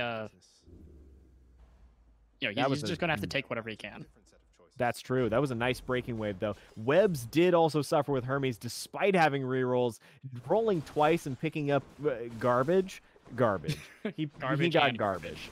It was something bad. I didn't quite see what it was, but it was not good. It was not plus dashes or hyper sprint, which is kind of what we're aiming for. Exactly. He does have one more Hermes to try and find. He found attack speed. Blech. Common Swift Strike. Blech. So he's certainly going to be going for plus dashes now. Hyper sprint is still fine, but like not something you want if you can't get the rush delivery. One of the nice things that Webbs does have at this point, actually, I'm surprised that he skipped that that other Zeus. He could try and pick up like Splitting Bolt Zeus Call. He's not Seagull. I don't think he'd do that to himself or anyone else. Fair enough. I did actually have a Splitting Bolt Zeus Call in a 50 heat run the other day, which I died, which the only reason why I lost was because I'm an idiot and can't play 50 heat to save my life. But if I hadn't been, if I'd been like Tailesque or somebody, that would have been the sickest run ever. Regardless, the Zeus Call is actually a very nice addition to the build, something that Bright would probably want to have if he can get it a little bit later. Bright kind of has the core build a little more set up by the end of Tartarus, but Seagull, once he picks up or not Seagull, God, I'm still in the mindset of the last match. Webbs, once he picks up the title dash, will actually have a slightly better build. We'll actually have a slight build lead here. Yeah, I will say even though Bright does have, like, as you said, a lot of like the core building blocks, Webbs' build looks a little bit more complete. You know, he's got a call. He doesn't have the dash yet, but that's coming up soon. He's got an epic attack. He's even got a pretty good cast. I mean, it's no Artemis. It's no Athena cast, but you know, it's still Zeus cast. It's still good. Yeah. And honestly, playing really well as well. You would never think this man is washed by how he's playing, or retired, I should say. Retired but not washed. Retired but not washed. How does that even happen? I don't understand. Yeah, so he's honestly got a little bit of a lead on both build and also on time. Coming out of Tartarus at 3:55 as opposed to Bright's, I believe that is a 4:07. So like a little bit of a lead, only a couple of seconds. Definitely not anything huge, you know. Yeah. But enough. And as we're kind of used to seeing, that Elysium is really where a lead gets solidified. You know, you can still have like a subpar Asphodel as opposed to your opponent's good Asphodel, but the difference is usually around, like, I don't know, 30 seconds, a minute, which can be made up within, you know, just one or two free rooms in Elysium that your opponent doesn't get. Absolutely. I know that in my first +1 dash for Bright, very nice.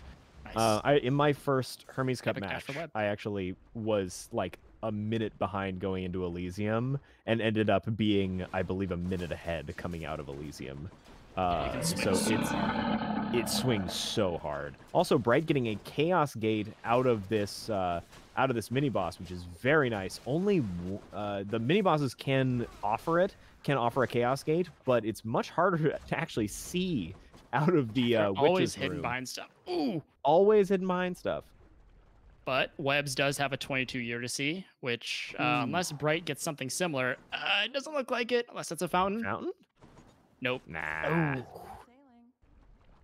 We call that an end of biome skip. That it is. End of biome skips are very nice. Exactly what you want to see. A choice between Mirage Shot and exclusive access. Very funny. I believe the reason for taking exclusive access, people may be going like, Shot!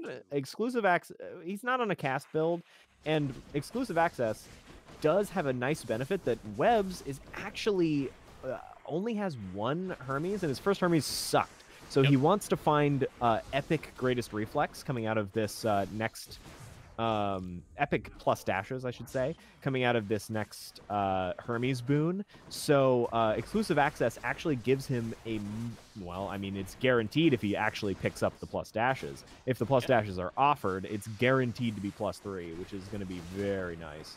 And he has the ability to roll any Hermes that he finds twice in a row. And short of Hunter's Mark, which... Wait, does he have Hunter's Mark? I can't quite tell. I don't think he does. Oh, he does have Hunter's Mark. Never mind. So he's like completely full build. He just wants that one last thing. He needs no other hammers. Not that you can roll hammers, I guess. And wells don't matter too much. He's not going to roll those. So his rolls are going to go 100% into that last Hermes that he finds. I would be surprised if he doesn't roll twice for what he needs.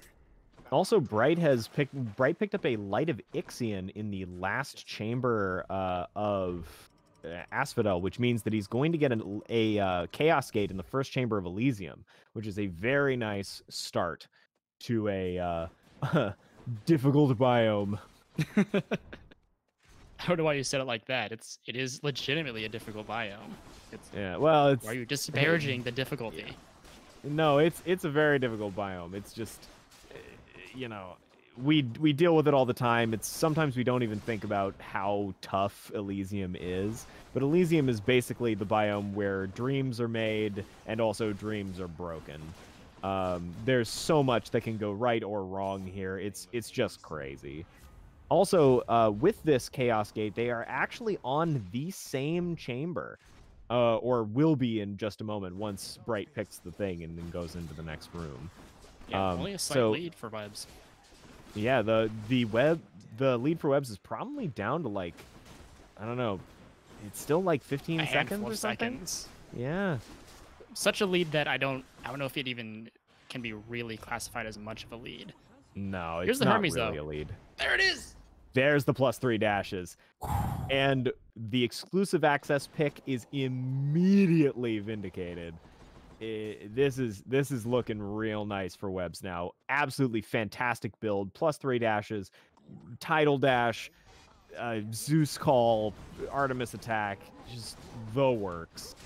I didn't think about it enough to make a huge deal out of it, but usually when I find Dionysus, I tend to, go for a non-core boon because his duos tend to kind of suck. But so the fact that he took Dionysus on his special made me raise a bit of an eyebrow. But now I wonder if that was on purpose, or like did he see that coming since he is going to take Poseidon, or is this just something that kind of naturally happened? Here's something about this. Oh, we do a patty. Yeah, that's actually very good. I mean, Bright got the better mini boss, but the patty is very nice. And a patty for Bright as well. Oh, the same chamber. So, on Achilles, I believe very firmly in putting basically anything on your special, because I don't believe they're running God's Legacy. I believe they're running God's Pride. And with God's Pride, even if you are running God's Legacy, adding extra duos to your pool when you're not looking for a specific one, you're not like, I want Mirage Shot and nothing else, right? Right. Adding extra duos to your pool doesn't hurt you at all. There's no reason not to. So you might as well just put something on your special that works, that fills up a core boon slot and gives you access to potentially something like, I don't know, exclusive access. Also, Bright taking triple overextending, also known as being making an incorrect choice. Really? I'm a little bit out of the loop for Achilles meta. I tend to view them sort of equally. Although I guess the Triple extra jab damage from sucks. I guess the extra damage from extending is also like relevant since the crit damage sort of scales exponentially with it. Yes, that is it's like, it's so minor that it's not really an incorrect choice. It's like, yes, do you want something that's like a 0.05% increase, or do you want something that's like a 0.06% increase, right? Like it's so tiny. But like they're yours at the same time. It's so crazy. It's so crazy how close this is. Also, a quick note. We have Slicing Shot plus Engulfing Vortex. I was going to bring that up. Losing out on he doesn't have Stygian Soul. He has Infernal Soul. So these are coming right out and doing damage? Question mark. No, he does. What? Wait, are you sure? I see three casts. Am I crazy? Did he get 2 additional casts from? My man, I believe, has 3 Stygian casts. He has +2 casts from Chaos. That's crazy. He's gotten 3 Chaos Gates too. He's gotten 3 Chaos Gates and 2 of them were casts. My mistake. I never would have anticipated that sort of madness would have happened. I don't think he has. I haven't. Does he have Hunting Blades? He does not. No. I don't think he does. He got Slicing Shot actually pretty late and ended up picking up Engulfing Vortex at the very end of Elysium. So he doesn't have Hunting Blades. He just has the frickin' madness. Casts. He just has infinite casts. He has 3 Stygian casts plus engulfing. Like, look at the damage these casts are putting out. It's actually crazy. Yeah, and they're just that's the thing around. about. Yeah, Slicing Shot's not bad. It's just generally people think that having the plus 50% attack damage with a cast stuck into somebody is better. But like with 3 casts, you can get a lot of work done with this, especially with Engulfing Vortex, making it so that they can't run away. Unfortunately, getting a spawn on the bother fight, not something you want to see. Yeah, and I think he only has 1 meg as well, is it? Mm-hmm. I think they both came into this on 1 meg, so they're gonna have to fight the bosses sort of on their own terms. Mm-hmm, mm-hmm. Also, looking at the Elysium exit, it looks like a 12-11 versus 12-16? Something like that. Yeah, very only similar. 5 seconds very difference. Similar. Wild. Yeah, Webbs, that +3 dash is really showing how its strength there in the bother fight, able to take out the bother before it's able to spawn anything.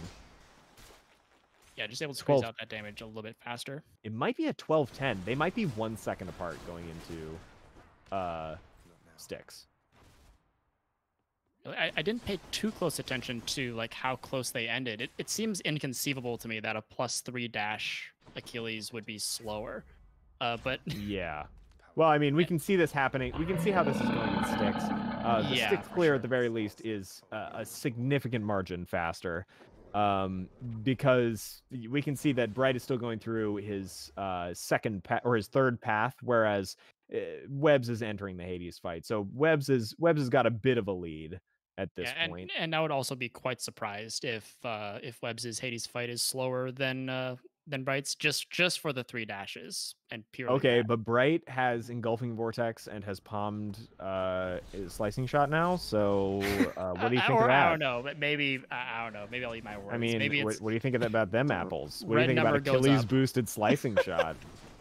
It has to be good if he has bottomless Slicing Shots. Maybe it is good. And since he has Engulfing Vortex, maybe it keeps it. I don't know. I don't even know what to think anymore. It's happy hour at the bar, and he ordered bottomless Slicing Shots. He ordered bottomless Slicing Shots. Oh my god. Absolutely disgusting damage coming out of Webbs, by the way. He is just dashing all over Dad. Are those here. Mirage shotted? Oh my Looks like god, there's they two of are! I didn't notice until now. That's just, Mirage that's a shot lot of blades. bottomless slicing shots. I don't know. Red numbers going up real high, so Yes. I This don't know is crazy. I don't know if we'll be able to get a perfect side-by-side comparison of times, but you know, maybe this will be closer than I mentioned. I mean, I didn't know he had Mirage shot. Okay, I couldn't have known. There's no way I could have known. That's crazy. So 1605 coming out of Webs for the first weapon. Very, very good time. Would have been a low 15 or a low to mid 15 if not for the 3-sack. Bright probably about to dad call here, using greater call. Look at those red blades. Oh god, it's so pretty. Losing the Death Defiance. And 1643, so looking like is about 40 seconds or 35 seconds behind going into this second weapon. Yeah, not a huge lead. It's still anyone's game, I think. There's a lot of Hades to be played. Absolutely. Going into this is where the one difference in their run is going to be coming up. We have Poseidon Sword versus we'll see if he goes Beowulf or Hera second. Excuse me. In any case, it's we're kind of seeing what the non-high roll-y version of what JDN was sort of pushing for earlier. Where, I mean, Poseidon Sword isn't. I don't think we see a ton of Poseidon Sword anymore. It's a little bit. There's been a slight resurgence in it with the new Phalanx shot build, but you know we still tend to see a lot of Nemesis. But I don't know. Nemesis is Nemesis is really high rolly for sure. Yeah, I'm an all weapons player. I play so much Poseidon Sword. Okay, that's fair. It's never left. Ooh, getting the early Zeus. Really important. So this build, the Athena, the Phalanx shot build, is going for Lightning Phalanx, which is a really cool duo boon. What it does is it makes it so that your Athena cast. We can see Lightning Phalanx as early Chamber as Chamber 5. Webb's had better roll this twice. Absolutely. Lightning Phalanx basically turns your Athena cast into a better Zeus cast. It's incredible. Makes it so that your casts bounce around the room, except even better because you can still get the primary cast back. It just spawns other ones. Very, very awesome boon. There it is. Lightning Phalanx. Doesn't even have to roll. Disgusting. Wow. Incredible. It seems as though that your confusion of him for Seagull a little bit earlier is sort of cashing out in a very unexpected way, because this is very much like what we saw in the last run, where Seagull just got what he wanted on his cast weapon. And however, it's happening. On the other side, we do see that Bright has a title dash in Tartarus. Yep. So Bright also picking up some stuff. Ares, not exactly what he wants, but like still very good. However, Webb's also just picked up an epic snowburst from Demeter mini boss. So really, it's good. That's the AOE he needs to sort of deal with the trash around him. Which, I mean, the Phalanx shot is still nice for that, but it's you don't want to put all your big shots into like numbskulls or anything, right? You want those to kill like thugs or louts or any other big HP enemy. Absolutely. Looks like Bright is actually going to be picking up hopefully a Zeus Call. Not able to get it. Was probably going to try and pick up Zeus Call to pick up Smoldering Air. Bright's pool isn't perfect. He currently has I don't know if I would. I don't know if I agree with that pickup. I don't know about that purchase. The Poseidon's not that important currently. I mean, I guess Sweet Nectar. You want is that money for the end option. shop? Yeah, well, but here's the thing: Bright has a 4-god pool at the moment. Oh, does he? Oh, yeah. Bright is currently working with. Luckily, some of the gods are good. It's Poseidon, Aphrodite, Zeus, right? Zeus, and Ares at the moment. So 3 of those gods are good. It just sucks that Ares takes the spot that he really wants Artemis in. So he's I mean, he's going to go for a 5-god pool, right? Like he has to. Oh, he's probably going to go for a 6. I mean, yeah, sure, absolutely. Very likely he's going to go for Artemis in Asphodel and then go for Demeter in Elysium. So, Well, we'll see. We guessed that about Seagull earlier, but I don't know if he forgot or if he just like prefers to go for something else. But you know, maybe we won't see a 6 God pull. Maybe he'll just push for Mirage Shot, and that'll be it. also, by the way, Seagull just picked up Flurry Shot or Flurry Cast. Ooh, Sweet Nectar coming in for Bright. Or not, fucking Seagull. I couldn't tell if I'm literally the worst commentator who's ever existed. It's okay. Webbs is basically Seagull now. Webbs is Seagull now, I see. Webbs, I almost did it again. Holy crap. Webbs has gotten Flurry Cast, which means one of the actual big power points of this build is it can pick up greater recall, and the Athena Cast, which normally can get really far away from you and be kind of unmanageable, is much, much, much easier to pick up. I will point out, however, that Bright has managed to make up a little bit of time, even though he's left for Furies before Webbs. I almost called him Seagull. I can't do this. Donkey, you have to stop. Yeah, I'm infecting you with my terrible. Even though Bright left still a little bit after Webbs, he is making up some time. He was about 40 seconds behind, and now he's only looks like, I don't know, just 15, 20 seconds behind or so. Yeah, there's something to be said for the difference between Haribo and Poseidon Sword. In the current meta, Poseidon Sword has actually been a little bit outcompeted. Even with the awesomeness that is this new Phalanx Shot build, we tend to see Bright do not Bright. Oh, God, I can't words. We tend to see Haribo do slightly better, and Bright is really able to push that today, is showing that even without having the full build in Tartarus, it's still got some sauce. Rolling, picking up quick reload. Quick reload is really good. We saw that in the last match. Helps with boss damage. 100%. Proud Bearing picked up for Webbs, going to allow him to use that Zeus Call a little more freely in rooms. You can open with it, so that makes building strength a much nicer take, especially with cast damage, where any amount of flat damage, or scaling damage, I should say, is quite welcome. Absolutely. Really nice little play from Bright there. Using the Tidal Dash, even though the Meg wasn't going to hit, he knew the Meg wasn't going to hit, so he Tidal Dashed to finish off the Megagorgon head, and then used the position that he landed for that Tidal Dash to be able to pick up the kill on the Stomper. So very, very cool. Little bit of positioning there. Webbs get us another Chamber 22 Eurydice, and again, yeah, this is the second one in a row. So he's had some blessed asphodels.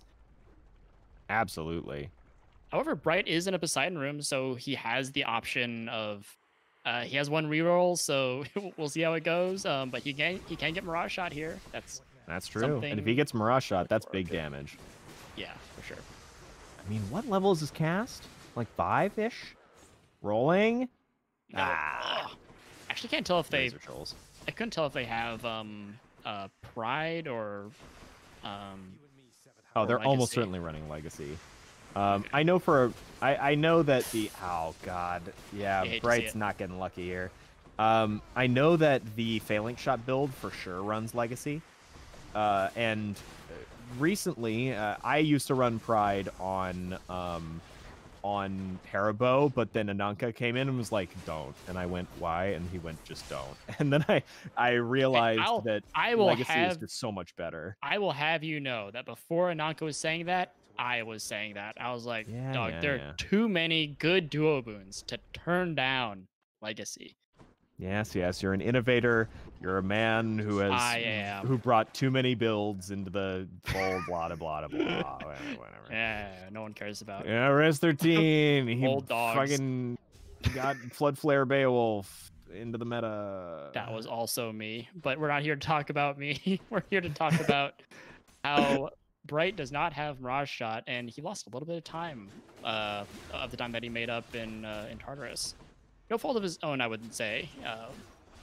He didn't get a free Chamber 22.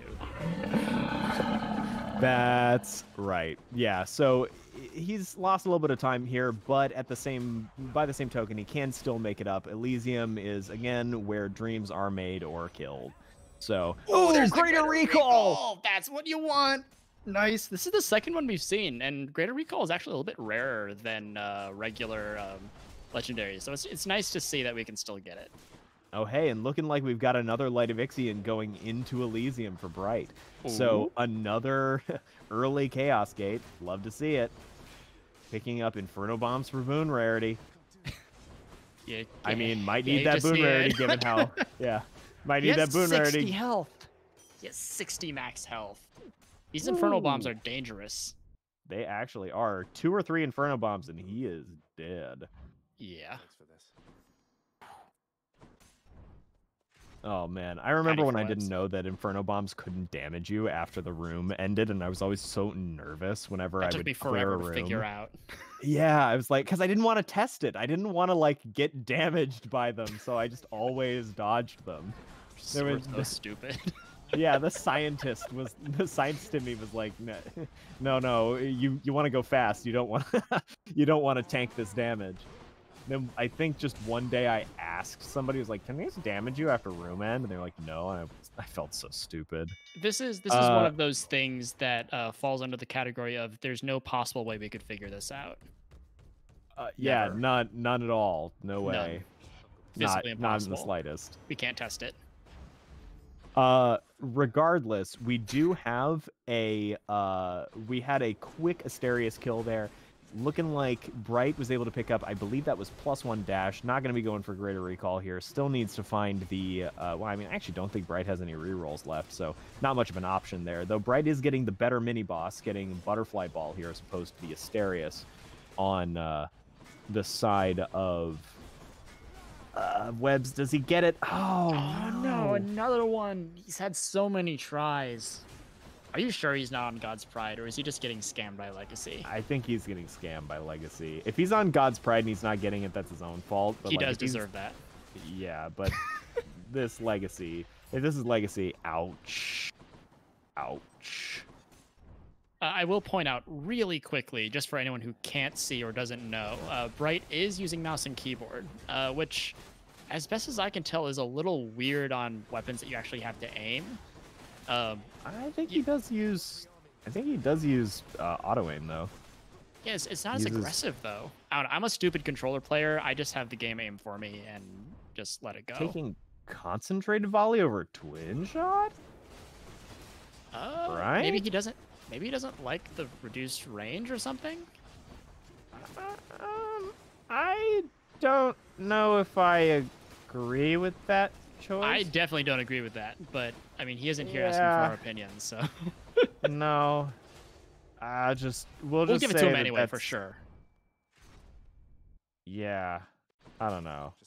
It's interesting. Considering the kind of work we saw Seagull do with double reduced range in the last match, I don't know. I saw no problem with it. Granted, Seagull did have. Hold on, we just need to. Recall, we do need to watch this Heroes fight with Lightning Phalanx. It is great to watch. That's some damage. So much bouncing damage.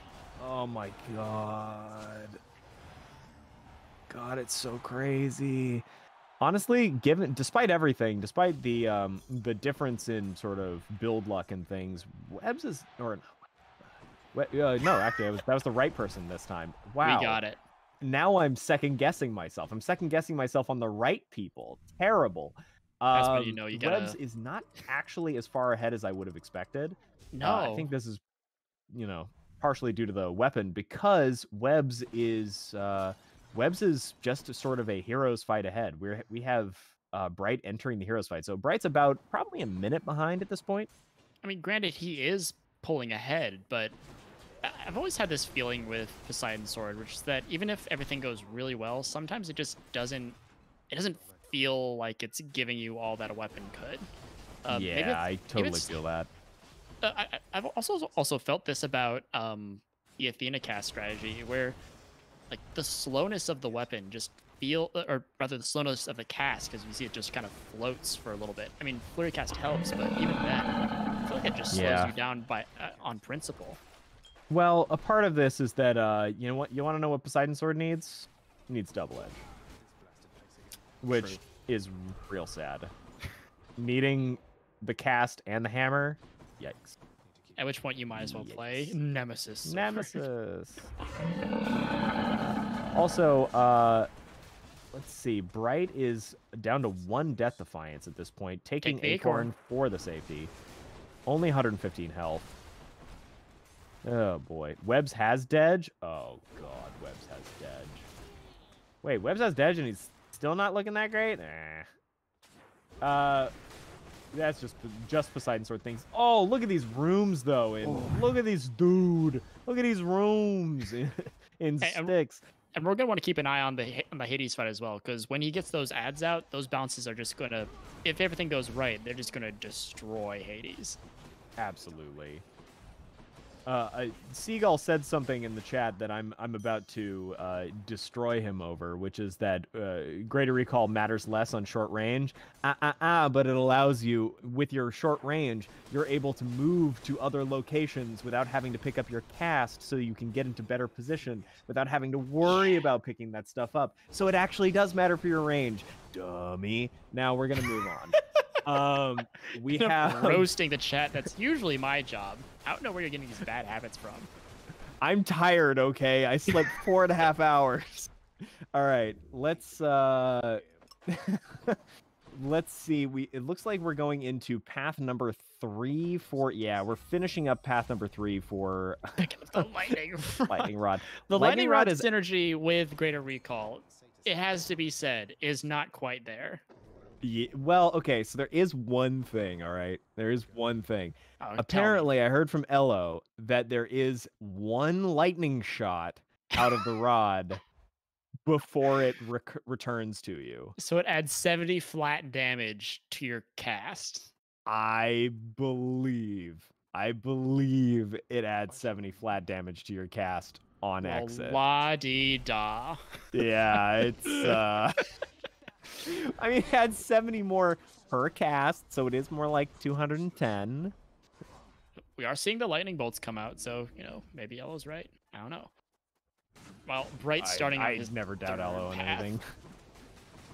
He's not losing too much of a lead of his, well, I guess, lead, but he's not catching up either. And I don't know if there's going to be space in the next run for him to bring it home. That's right. We're going into Beowulf. Well, Beowulf does have some potential for scuffedness. Let's put it that way. It does. Are they both playing Beowulf? I can't recall. I believe so. I believe they're both playing Beowulf. If I remember correctly, their only difference was the Poseidon versus Hera thing. Well, the thing is, if there is a weapon for him to gain time on webs on, it is Poseidon's sword, because Hera is the fast weapon and Poseidon's sword is kind of like the average sort of weird weapon. True.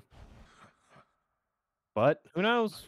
Bright could high roll Diobeo and then get like a 13-minute run. Well, Webb's just finished killing Hades, and Bright is just starting on him, so he's about a minute and a half behind at least. That's true, and that's going to be hard to pull back. Yeah, that's a lot.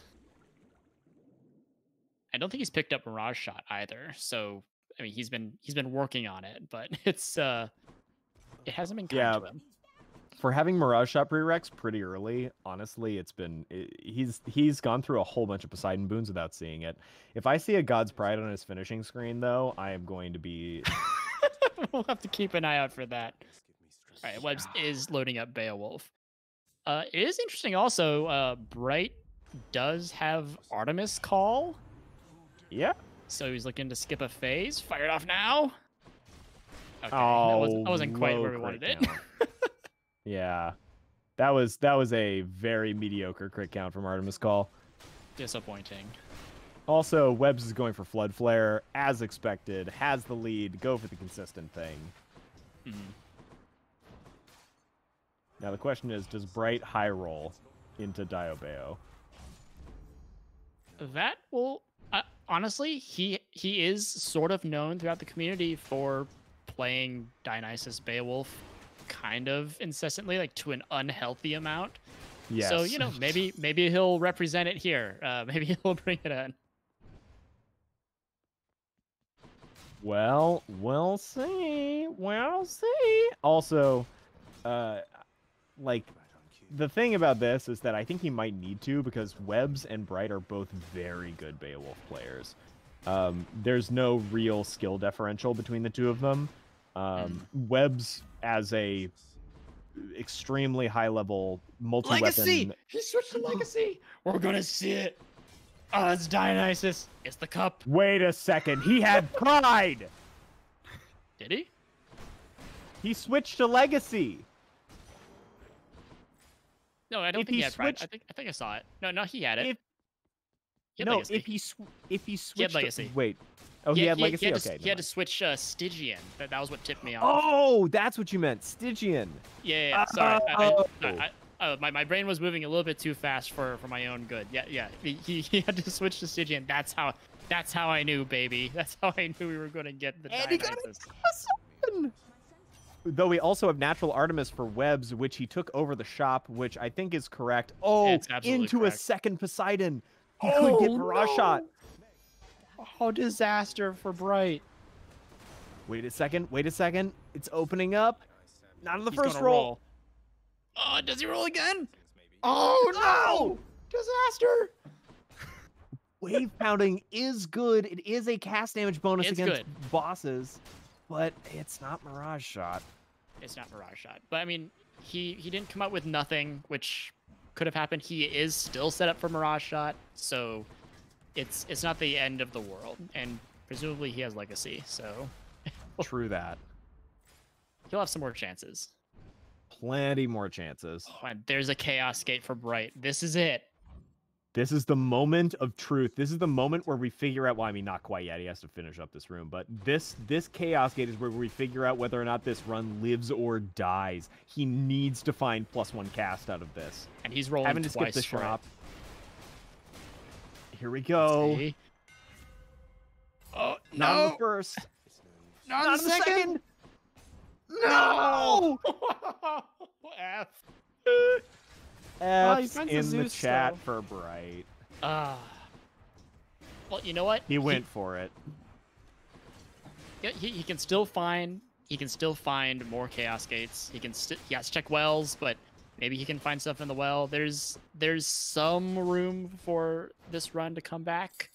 Yeah. It's not a lot, and he's already short on rerolls. So Yeah, this is looking pretty rough. It's possible. I've definitely had Diobeo runs that don't get a +1 cast until Asphodel do all right, yeah, same. but I'm not sure if it's going to be keeping up with what we've got coming out of Webbs at this point. Webbs has not just been keeping his lead; he's been sort of solidifying it. He's a solid 4 chambers ish ahead, 4 to 5 chambers ahead, 3 or 4, yeah, something like that. which is going to be a hard lead to come back. Especially when we don't have any of the big swings like Thanatos or anything like that available in these runs. Like when you can grab a lead like this, unless something really goes wrong, you can often hold it. But if you can grab the lead organically, you can lose it organically, ideally. So True. hopefully we'll get there. And Bright is struggling with these armored thugs. Having only 1 cast is really brutal versus those high multi-health bar enemies. That's right. Picking up exclusive access. All right. You know what? If he finds a Hermes and finds purple auto reload, that's like, it's not quite 2 casts, but it's all right. It's not bad. That's true. I mean, I don't know. We're It's collectively looking pretty coping rough at for Bright at this point. this point. So just rolling. It gets a +1 cast. Nice. Okay. very He hasn't helpful. found a hammer, so there's still room for him to come back. Okay, like he can still do it. It'll be hard. Oh god. Oh, God, Web's another hero racking up mistake. the free rooms. I think he's seen Eurydice in every single one of his runs at this point. Yeah, I think so too. Bright got a terrible hammer. I ended up picking up explosive return. Not something you want to be seeing on Beowulf.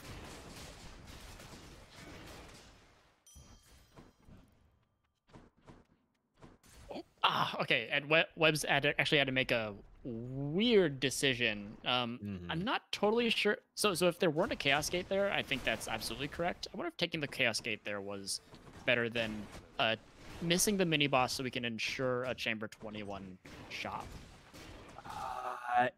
It's interesting. It's an interesting one because I think that what Webbs did was correct, because it's basically saying, where do I want my free room? Do I want it in 20 or 21? Because if he takes, for the audience's knowledge, if you take a Chaos Gate on Chamber 20, there is no way that you can get the mid shop, because you can't get the mid shop out of a Chaos Gate. It's not possible. And 22 cannot be the mid shop. Oh, there's a Mirage shot picked up for Webbs. So here's the thing. If you have a 21 mid shop, which you're much more likely to get with what he did, that means 22 is essentially a free room because it's the mini boss. Also picking up the epic auto reload, going into a Chaos Gate. We got have a another second chance at this. At this rate, I'm unsure. Oh, he's going to reroll.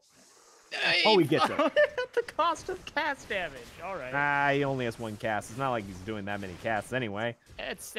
Well, he has 2 casts from the well, so he'll be pumping it out. He's also going to be pumping out the damage on himself. But he is only in Chamber 19, whereas Webbs is fighting the boss, so he is not like a biome behind or anything, but he is behind. Yeah, and Webbs is sort of popping off. He's got the Mirage shot, which is honestly really all you need. And from there, it's just kind of history. And he also has Sudden Rush, which is a really, really good hammer. It's not as good as Charge Shot, but it gets you where you want to go faster, which is what we're here for. Interesting mouse and keyboard tech from Bright, using the charge from Beowulf to be able to line up the Meg. Very interesting stuff. Oh yeah, very interesting. I wonder who popularized and designed that. No. Oh god. Who is it? Who was that? Do you have a name for me? Okay. I think their name started with Dunkin' Donuts or something like that. Oh no, I didn't popularize that. I only popularized that for controller players. Oh well, Bright was doing it way before I was doing it. Oh well, you popularized it for controller players, but you popularized it in general, right? You made the video. You made the video. Thanks. Steal the credit. Thanks, bud. Yeah, I'm not. No, I stole it from Bright. Anyway, Bright didn't do it. Regardless, You're gonna see bad news though. Oh, maybe no, I didn't. Bad news is still not that high of a chance to find, even if you have God's Legacy. Oh God! Hyper delivery out of Webbs with charge shot, I think. Into a patty. He got very powerful very fast. He has charge shot. He has rare rush delivery. Like this is nuts. What Webbs is doing is nuts right now. This is not what Bright needed. No, Bright is also, just to let you know, for at the moment, Webbs has gotten all 3 story rooms on this run, and Bright has gotten 2 Chaos Gates, and that's it. So, free rooms looking to be in Webbs' favor. Boon's looking to be in Webbs' favor. Everything's kind of coming up Webbs right now. Plus, he's playing very, very well, picking up a +1 cast out of that well. And into the good mini boss. It just Though doesn't end. missing the dash on the mini boss, which was a little awkward, but yeah, I think he he's just went up choosing to save the Meg for later, I think. Yeah. Choosing to save the later for the Meg for later, but the weird thing was he went up and I saw him try to dash over the gap, but couldn't dash over the gap because actually like face planted into the gap because of the a little bit of a distance problem. So yeah, no, it's like you can just barely not quite make it sometimes if you like mistime your dashes. Yeah, what you have to do is you have to do the long dashes, or you have to dash plus you have to dash, run slightly, and then dash again. So it's subtle. It's Thank not goodness he has quite charge just shot, mash. and he didn't have to worry about the gap. I mean, yeah, but at the same time, I still saw him faceplant. That's true. We can't take that away from him. Yeah, we can't take the faceplant away from him. Though he is letting enemies respawn, which is not something you want to be seeing. Also something you can't take away from him. Yeah, you can't take away the enemy respawning from him. But that is the last chamber, so he's about to close this one out. Yeah, I cannot possibly see Bright coming back from this. We don't have Tiny Vermin. We don't have Sack RNG. We are down to just Webbs doing the finishing stretch.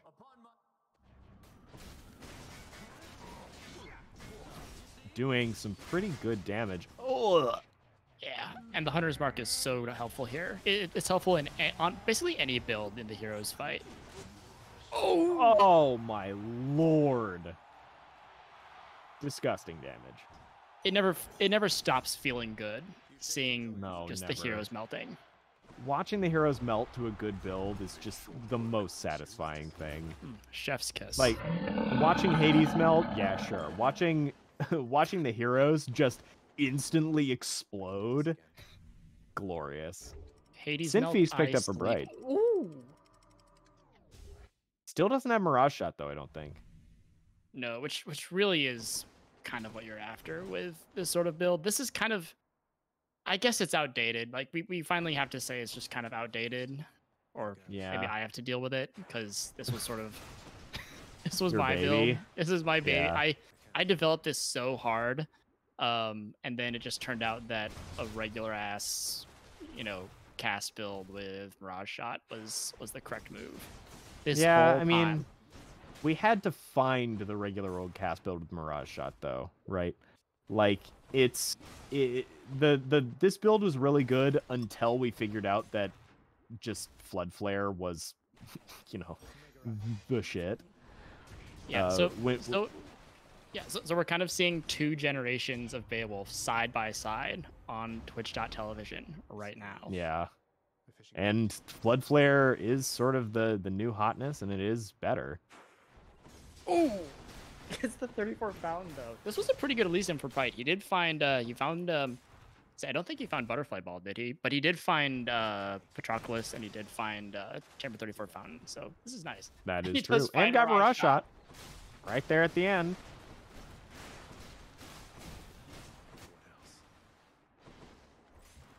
Well, and we'll I just see how this. Happen. Yeah, this should be.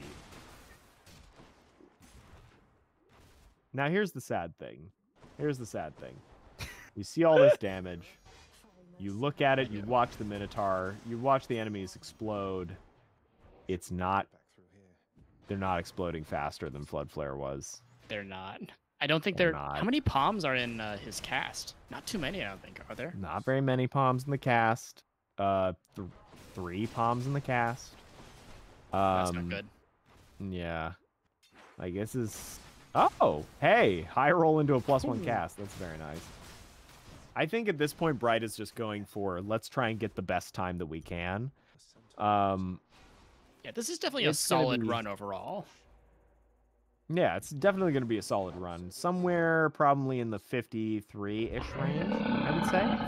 54 or something like that.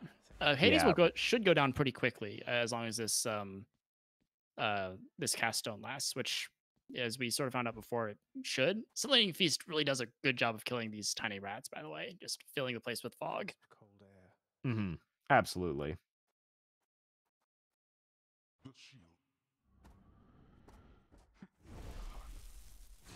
And although it is worth noting, let's not forget that Webbs does have rush delivery, so he is getting that 75% increased damage. Was it a rare rush delivery? It was a rare one. Yeesh. That's a lot of damage. Hyper delivery, charge shot. So something that's a little bit weird about a hyper delivery with Beowulf is that if you don't have either sudden rush or charge shot, it can be kind of hard to actually get the buff because of just how long the animations take for Beowulf. But Yeah. Webbs has both, so no problems getting that. Although, since the flood flares actually take a while to come out, you can sort of see them explode in sequence. You can still dash after you drop them, even on a regular speed, to sort of get that rush delivery damage. Yeah. Which is the real tech, is doing the dash strike, cast everything, then dash strike again. So very cool. Oh, missing the cast there. Very good time though from Webbs, finishing up with a time of 51:47. Bright still clearing through. I think this is picking up second wave. Second wave, asshole. He knows it's not good. He knows it's not good, and yet he picked it anyway. So he's going to be showing up with, let's see, probably, we'll 54, say I'd imagine, like high 54. 54. Yeah. Still a Something decent like time, that. especially considering this is third weapon Dionysus Beowulf. Yeah. Third weapon Diobeo, where you didn't get +1 cast out of your first chaos. Oof. I mean, he sort of found his way through. Like, as I said, like, there are ways out. He found the extra cast. He got the extra cast in Asphodel. He was okay. He just doesn't have very good palms. Oh, and there's bad news. You know what? Even though this isn't as fast as often, we still got to see a ton of green boons and a ton of orange boons. There is no other build that gets this many orange and green boons. It has to be said. That's true. There's, like, I think the only one that's even close is Haribo. Yeah, Haribo these Hera. days gets a lot of greens, but like for oranges, it's certainly in the realm of Diobeo. And he's going to instantly phase Hades. That's just going to happen. Unless he Well, teleports if away like Hades that. does that, I mean, then maybe not. Short of that, he's not quite to instantly phasing. It's not quite there. That's disappointing. I think he needed one more another palm. stealth. Oh my god. Instant stealths. Yeah, I think he needed like 1 or 2 more palms in his cast. Yeah, just a little bit short. It's funny because he has a ton of palms in the call. He has a palm in the dash. He has a palm in the attack. Everywhere except the place where he needs it. He does have purple auto reload though, so those casts come back pretty quickly, and he's able to finish off Hades. Okay, it was built faster than I thought. I thought it was gonna be a high 54. It's a low 54. 54-14. Nice. 54-14. Right. So Webbs moves on into the remainder of the bracket. Bright, how are you? How'd that run go? Obviously, like I would have preferred to get the cast on earlier, but that's just the risk you take. I honestly think like it probably would have been okay if my Hera run wasn't so awful. But I knew like going into it, I was either going to run Flood Flare if I was like ahead or even, or just Hail Mary it if I was behind. So I Hail Married and it didn't really pay off, but you got to try, right? Absolutely. It is yeah. like some of the palms were a bit unfortunate, like ending with a level 4 call instead of, like a level 6 cast kind of sucks. But other than that, like I can't complain too much. I got everything I wanted. Yep. Satan, anything to interject here? Question for both racers. Just something that I was curious about going into it. The second I saw the bracket, and when you first look and you see that you're racing a close homie, well-known Hades speedrunning community fact, Webs 2D and Bright01, well-known homies. How does that feel? How does that affect the mental going into the race, or do you just try to ignore the fact and go? Can I go first? Yeah, sure. Yeah, sure. God, I couldn't wait to destroy his party, dude. Now, that being said, the whole reason I joined the tournament was to race the homies, so this was cool. I really wanted to. Nice. Very cool. Hell yeah. Yeah, I mean, about I you, think that's Bright? one of the cool things about this tournament is you get to race your friends. And obviously, racing webs, great experience either way. So The reason I had to join this tournament is because no one else wants to race me outside of a tournament. It sucks. Suffering from success, as it were. And really quick, Bright, my heart goes out. I wish we could see it work, but Yeah, do that you is- agree or disagree with the harsh statements on commentary about Flood Flare versus Dio Bayo, where they were going so far as to call Dio Bayo an antiquated build? How do you feel about it? Antiquated build. No, it works if it works. It's what I said. It's like a Hail Mary. Like it, if you need that 1% chance to get like a 14-minute time, you go for it. Yeah, I don't I know. respect it. Good man. Good answer. I think you have to. Like Flood Flare needs just as much to go right for you to get that time as Dio Bayo does. I don't know. Yeah, that's sort of been the weird thing about it, is that Flood Flare and Diobeo kind of need the exact same amount of things to go right, just in different places. Yeah. Which is, so it brings into question, like, should you even play Diobeo? Maybe, I don't know. It's weird. The answer is like basically going into Last Weapon. My brain was telling me no, but I was looking at chat. So Yeah. My Of mind's course. telling that me was my no, first but mistake. chat's telling me yes. Every yes, time. exactly. We were also Okay. kind of teasing the possibility that maybe this would happen, Yeah. and Mhm. you did not disappoint. So I mean, you got we're not disappointed in you. Speaking Oh of yes, chat, speaking to no, the no, no. narrative. I want the people to know there was no gentleman. There was no gentlemen's. Let's get that out there. There's no gentlemen's. We said, hey, wouldn't it be funny if we both went to Yobeo? And then we said no. I was like, That was it. There we go. So on the other side, Webs, how'd that go? How you feeling about it? Poggies. It was okay. The Achilles time was acceptable for me. So it's been around my average from my practice. The Poseidon sword time was a little disappointing because I practiced that a lot. And I think it panned out overall, but just something didn't click there. So I ended up with kind of a slow time. And then the Beowulf run was alright. Like, you take away the minute, it was like a 16-minute run, which is fine for me. So Yeah, I mean, we were talking about it. The Poseidon Sword run, we were talking a little bit about how Poseidon Sword just has this sort of this weirdness to it, where sometimes it works out, sometimes it doesn't. You can't really know why unless you go back and look at it and see these little subtle moments I actually that think cause the weirdness. Yeah, I'm glad you bring that up because I agree with you, but I only agree with it on Zeuscast. Like, whenever I run Zeuscast, I don't know where I lose time on that weapon. It makes no sense, right? But Athena It is cast, confusing. yeah, it mitigates a lot of that like confusion because I don't know, it feels more consistent than Zeuscast, if that makes sense. Yeah. I feel like whenever I play Athena Cast, like, because I was experimenting with doing Athena Cast because I don't think it's any secret that I hate Hera. True. So and I found that it was just like if you just get it's sort of similar to Hera, where if you just get bad mobs in Tartarus, you just call it a day, hit the give up button. Yeah. That's why I've been running. I run Fiery, so I can like one shot a lot of mobs with special on Poseidon Yeah, Sword. makes sense. It's nice. Interesting. Yeah, that is some interesting tech. So with that, I think we're gonna close this out. Great work to the both of you. Fantastic races. Thanks, man. GG's. Yeah.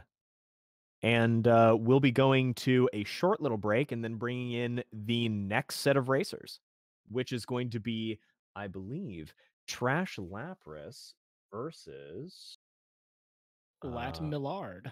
Lat Millard. Actually, Lat Millard coming in as the second seed. Lat Millard, during their qualifier, got a 48:30 qualifying time, which is nuts. Yeah, only a So, handful of people got a sub 50, so he's up yeah, a there. handful of people got sub 50, and only 2 got sub 49. So, and he's one of them. So, we'll see how that goes. So, see you all in a minute. We're just gonna get everything set up over on this side, and be right back.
And we are back for the third match of Hyper Delivery, the first Hyper Delivery tournament. We've got Lat Millard versus Trash Lapras coming up, which is going to be a very, very fun matchup. We've got the 2nd seed versus the 6th seed. Rist, if you want to take it away. Yeah, absolutely. Is it the 6th seed? I thought that Trash was Trash is 7th seed. So this is 7th our seed. Yeah. So this is our first 2 matches have sort of been, I guess, the closest seeds we can. JDN and Seagull was 4 and 5. Webs and Bright were 3 and 6. So now we're sort of getting to the edges of the bracket. So these will be interesting considering the placements. I actually know very little about Trash Lapras's gaming abilities, so I'd be curious to learn. How are y'all, Trash and Lat Millard? Doing all right. Good. Yeah, not too bad. Nice. I'm assuming that you guys all have your 4 aspects ready to go. Trash, if you would open up with your 4 aspects. Yeah, I'm gonna go a little off meta with Achilles, Bayo, Hera, and Eris. Oh, wow. Unbelievable. Very original. I'm reeling right big now. surprise. Lat, of those 4, which do you not want Trash to play? I think that without knowing a whole lot about Lapras's history with the game, I think the safest bet is going to be to ban Eris. Was not Shocking expecting everyone. Shocking choice. Cannot believe it. Lat, what is your lineup going to be? Ugh. So my thunder has been stolen. You might notice I'm running around the scaly room with an Achilles spear. We are also going to go with Beowulf, Hera, and Eris. All right. The same lineup. Unbelievable. And Trash, what will you prevent Lat Millard from playing? Okay, I'm gonna actually make this a little interesting, and it might come back to completely bite me. But I've seen Lat put up some really crazy Achilles times, so I'm gonna ban Achilles. Oh. Wow. I'm Fascinating move. interested that my Achilles reputation finally, after all of this time, precedes me. But we'll see how this one goes. That's Yeah, it could be terrible for me. But Nice. Well, All I'll assume right. that Trash Lapras is going to go Achilles first, or yeah, I'll be starting Achilles with Flurry Jab. and Lat, what will you be Okay. starting with? Well, now I have to think. You didn't anticipate this I curveball. didn't anticipate it. I think that we're gonna have Mentally shaken. to shaken is probably not quite the right word. Oh, I'm okay. gonna start Beowulf. And yeah. You're going to steal Seagull's mom pom strategy. Steal is maybe not quite the right word, but yes, I think Bay will Appropriate. start, and then we'll do Oh, Eris opt. Hera or Hera Eris. It is now our strat, not his strat. That's true. Our strat. Lat, have you Seize the means of strat production. Lat, have you selected your seed? Hang on, let me do this real quick. Okay. I had everything set up for a different beginning. Just Lat Millard in shambles, live on Twitch.television. Just thrown. I don't even. Okay, and then roll this seed for filters. More Alright, cool. filters. Nice. Okay, what's the order I'm supposed to do this? You can do whatever order you want. No, like a Oh, randomize first. Yeah, hit randomize and then roll seed for filters. Got it.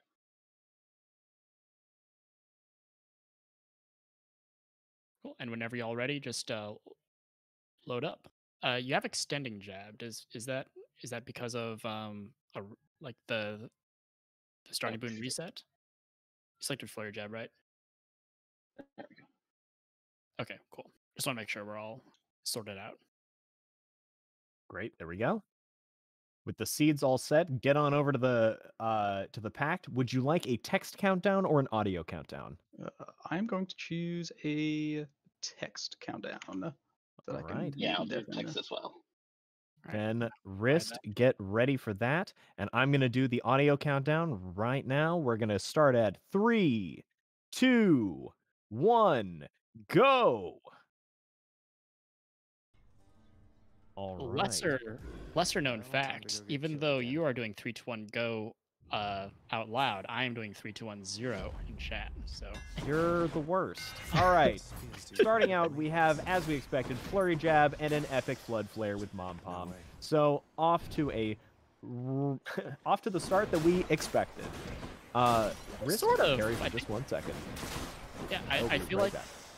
I feel like we actually sort of, I mean, Lat kind of embodied what my internal reaction was when Trash banned Achilles for him instead of Eris. Although it is fair enough to say that Lat Millard's reputation as an Achilles player does sort of precede him. Although I'm actually, now that I think about it, I'm unsure as to exactly why. I don't. Aside from one extraordinarily great run in the community relay races, I haven't seen him play too much of it outside of course standard 3 weapons moves. Not very good hammers for Lat, unfortunately. Taking a pulverizing blow, I think it was.